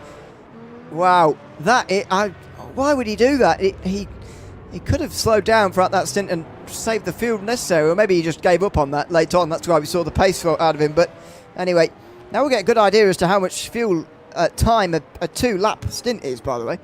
Might be 14 seconds again, like Dahlgren was. Sort of 15 seconds, yeah, 14 and a half. So, yeah, wow. 7 seconds to put 1 lap of fuel in. No wonder it takes over 2 minutes to fuel these cars. Goodness me. Well, there you go. As we see Dan Herlock start his final lap of the race, I just hope the rest of the field don't under-fuel between now and the end. So there is Herlock on his last lap now. Smeraldi is consigned to a second-place finish. But considering the number of races he's missed this season, he's missed 3 already, he'll be happy to pick up these points and throw himself in the fight, possibly for the championship. But he needs to start winning races if he's going to do so, because he's yet to win one this season. He's already won a race this year. Sorry, my apologies for that. He won in Mugello. But he's got a lot of catching up to do, Smeraldi, as does, well, I say Dan Herlock's got a lot of work to do. He has, but this will be his first win this season in the VWSC of 1981. And it will be a lot of that work done in this race here in terms of closing in, certainly on Kirsten, who's a long way down here today, but also a little bit on Beninka as well, who has gained some places late on. I think that top 3 is going to flip with Herlock ahead of Beninka, then Kirsten, but don't quote me on that. We'll wait and see how the results actually turn out at the end of the day. But just a word on Herlock here in the drive. You do, again, still wonder what would have happened with Kirsten in play here, but in the end, you can only take your hat off to Herlock here. He saved the fuel necessary when not many others at his pace have been able to do that. No, and he can just leisurely make his way around the circuit, and he'll take a very, very well-deserved win after a very tough race for everybody. Not everyone making it to the end, of course. We've seen the engine blowouts. The most dramatic one, of course, happened to Axel Laflamme, who could have been the race winner today had it not been for that. But sometimes that's just the way things go as far as racing is concerned. But there we see the race leader coming round to complete his final. I've just seen that Dahlgren is now ahead of Beninka again. Has Beninka under-fueled because now he's off the podium? Oh, he's off track. We'll see it in a moment. So Dan Herlock is going to come towards the start-finish line here, and he's going to have an even better day championship-wise with that trouble for Beninka. None of his other rivals finishing on the podium. With Smeraldi, as you mentioned, along 26 points back. And in third place, Magnus Dahlgren, along 16 points back. It's a great day for Dan Herlock coming through the bus stop chicane. He is going to win the Spa 2.4 hours here in the Virtual World Sports Car Championship of 1981. Couple of drivers waiting for him so that they can cross the line, having saved the fuel required. That's the trouble for Beninka. He needed to wait for the leader to pass him so that he could make it on fuel. He may have had other trouble as well, but let's find out with this replay. Yeah, I think he's been low on fuel, and he's been trying to let Herlock past him, although in trying to save fuel and slow down, he's actually gone off, which sometimes can happen. It's counterintuitive, but sometimes when you're going slower, you're more at risk of going off than you were before. Very nearly comes on straight in the side of Dahlgren there, who skips past him and into third position. In the other classes, JT Tami is going to take the victory in the under 2 litre category in just a moment. He's coming through the final sector right now. What a fantastic drive by him. He started the day 10 points ahead of the others in the under 2 litre category for the pros. That was over Ethan Funk, who, to be fair to him, gets his second place here today. And Alan Smith, who's third in the championship as well, gets his third place. So they're all going to stay where they are, 1, 2 and 3. And for Alan Smith, it's a fourth third in a row, and for Ethan Funk, a 4th podium of the season. But for JT Tarmy, it's yet another victory. 7 wins out of 8 it will be now as he comes towards the final few corners. He's actually beaten the 2 litre AM winners and all the others in that category as well. That's how impressive it's been from one of the series' great drivers here tonight. JT Tarmy through that final bus stop chicane takes victory as well in the under 2 litre category with a 6th place finish overall. And in 7th overall is John Uyen, who at one stage was slowing down in such a way that was actually quite concerning actually, but he manages to get to the end pretty comfortably. Petravki not getting to the end comfortably at all though, because despite the stop for Angelidis, he's still managed to pass Maximilian Petravki, who's now clutching in. Petravki's clutching in and turned the engine off because he's not sure that he'll get to the end. He's going to have to skip the bus stop. But can he roll his way all the way to the line here? Now, he's ahead of Ross Smith because Smith has already finished. He's a lap ahead of him, so he's not going to lose a place here. Petravki can take this as slow as he wants to go, but he's got to hope that this slight pitch up, it's downhill to this bit, to the bus stop, but it's slightly uphill, and now he's going to use the last bit of fuel. That was a mistake. There's none left. Get it back into neutral. Get it back. Get the engine back off again. Has he got to go round the chicane, or can he just blow through here? He can't go through and make it. I mean, he's gonna go through it. He can't go through the chicane. That'd be ludicrous. So, he's not going to make it anyway. Forget it all. Oh, it just pitches up just at the wrong moment. Look at it. Oh, it's quite steep actually, and he has to go past the whatever that is, get off the grass. But he's going to get out and have to proverbially push that, I'm afraid. There's no chance. Petravki runs out. Hopefully, I mean, they were cruel, and he is rolling backwards now because of the hill. I know they were cruel in 1981 with the rules and that sort of thing. I hope they still giving the points, but even if not for third. But yeah, Petravki doesn't make it to the line, and that just shows, Tom, just how close they all really were there. Yeah, Angeli is timing it perfectly, making that extra stop. It's a very good job he did that. It'd be interesting to have seen if he caught John Uyan, but I suppose that's the way it goes in this particular race with the 2 hours and 24 minutes. But very well done to all our class leaders. Dan Herlock taking the win overall. Yeah, indeed it was a Herlock victory overall in front of Alessandro Samarali, who finished in 2nd place, and Marius Dahlgren, who's on the podium as well. Eduardo Beninca getting passed by Dahlgren towards the end there as he was running out of fuel. Oliver Day had quite a quiet afternoon actually and finished in 5th place overall, with JT Tarmy in class winner in 6th and Johnny in class winner as well in 7th. In the end, George Angelidis finishes in 8th place and therefore 2nd in class, with Maximilian Petravki not actually getting to the line in the end there. Ross Smith rounding out the top 10.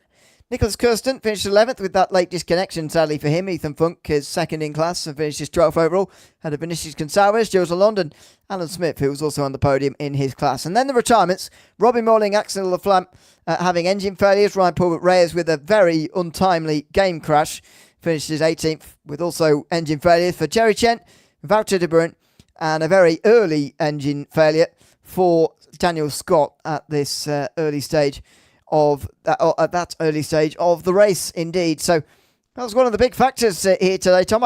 We looked at the keys to the race actually and saw that darkness was such a huge factor, but actually engines and fuel were such a big factor here today. 100%. It was a race of attrition as well as what we've enjoyed, and we've got some class winners waiting to be spoken to. We do. Let's chat to the winner first of all, shall we? Daniel Herlock, who takes the victory here tonight. Daniel, welcome in. Congratulations on winning the overall race here tonight. Tell us how that was for you in terms of that race, and in terms of how close it was on fuel. Felt at one stage when Nicholas Kirsten was chasing you down that you might be in a bit of trouble with that race lead. Did you feel the same, and how close was it? It was... originally, I was planning for a free stop, but... just because with a small splash at the end, but I think it was partly due to being able to follow Axel for a little while in slipstream. I was able to stretch it, so I had 1.5 litres left across the line. Loads. In that case.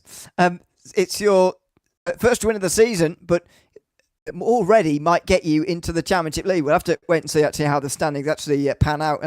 Late changes on the last lap even that might change that. But how do you feel about your championship position? Whether it's the lead or not, you're certainly very close to it heading into next week's race, first of all, but at Road America, but also 7 rounds still to come between now and this time in December.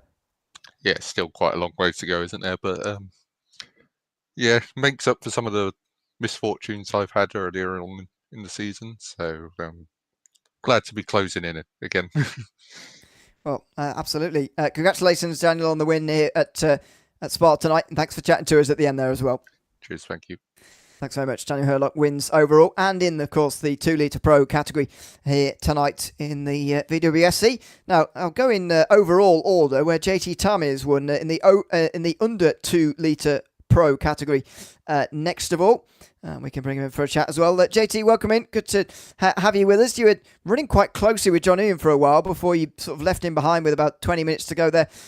I can't imagine you were too concerned about that, more concerned about taking the class victory. But how much of an individual fight of survival was it here tonight with obviously fuel discussions going on everywhere and engine failures all round for 5 drivers tonight as well? Oh yeah, these longer races are definitely very stressful on the engines. We really built our setup to make sure that wasn't going to be a big worry. But yeah, fighting with John, a lot of fun at the end there, having very similar pace and yeah, just trying to avoid any incidents and trying to just stay clean. Well, you mentioned that it's one of the longer races that makes it stressful for the engines, but this is the last of the 2.4-hour races we're having this season. We've already had them at Le Mans and Daytona, but we're not, unless the distance races go on forever, we're not going to have races as long as this anymore. How does that change your mindset going into? Does it make them feel like more of a sprint race coming up in the next few weeks with these shorter races? A little bit. You are definitely a bit less cautious, I guess. For this stuff, I'm making sure I'm always shifting well early, making sure temperatures are low, that sort of thing. Once you're starting to do, like a 60 to 90-minute race, you don't necessarily have to watch as much. You still want to be very careful with these because they're easy to blow all the same. But yeah, it's a little bit more of a sprint feel. Definitely helps pick up the pace a bit. Well, congratulations on taking the under 2 litre victory again here tonight, JT, and thanks for chatting to us at the end as well. Yeah, thank you guys. Thanks so much, JT. Tommy, the victor in the under 2 litre category. And in the 2 litre AMS, it was John Ian who takes the victory and joins us now as well. John, welcome in. Good to have you with us. We're just chatting to JT about your battle with him towards the end there. Suddenly, though, you seemed to lose quite a few seconds quite quickly, and we were a little bit worried you'd miscalculated your fuel towards the end there. But what was actually going on in the final 20 minutes there for you? Oh, no, I just didn't want him behind me, basically. To be honest, I don't want to say he was being an annoyance, but I just wanted to let him go because he had speed through the corners, twisted bits. So just was trying to play safe, basically, towards the end. But yeah, I was saving. I mean, all throughout the race, I was nursing the tires, saving fuel. That's why our pace was almost even with JT. It was very similar throughout the whole day, really. And of course, your pace was better than the rest of the field in the AM category, the 2 litre AM category. Joey Chen obviously DNFing for the second race in a row tonight, but also Ross Smith finishing in 4th place means you extend your championship lead. How comfortable do you feel with that lead after this round here today? I definitely feel bad about them. For them, that's not a way to finish the race, obviously, because they're not collecting any points. Yeah, especially Ross last lap, I think. Yeah, I have no idea what happened to them, but yeah, the points, the amount of points we get for a race win and whatnot is not great. It's always keeps us, close. I actually like the point system in this, historic championship, which is historically correct, by the way, the points. Yes, yeah, indeed. I like it as well. I like it. Well, congratulations on the win tonight, John, and extending that championship lead. And thanks again for chatting to us. Thank you. Appreciate it. Thanks very much. That is Johnny as well, who finishes in first place in the 2 litre AM category as well. That's just about it from us here tonight from the Virtual World Sports Car Championship of 1981. Sadly, no under 2 litre AM driver to even interview here today because they weren't here on the racetrack. So that's just about it for us, as I say, from this historic version of Spa. We'll be at Road America in just 1 week's time in this series. It's a double header, which is slightly rare, really. You don't see too many of those, but a track that has been very much unchanged through the years, really, at Road America. So shouldn't see too much that you're unfamiliar with in the 1981 layout either.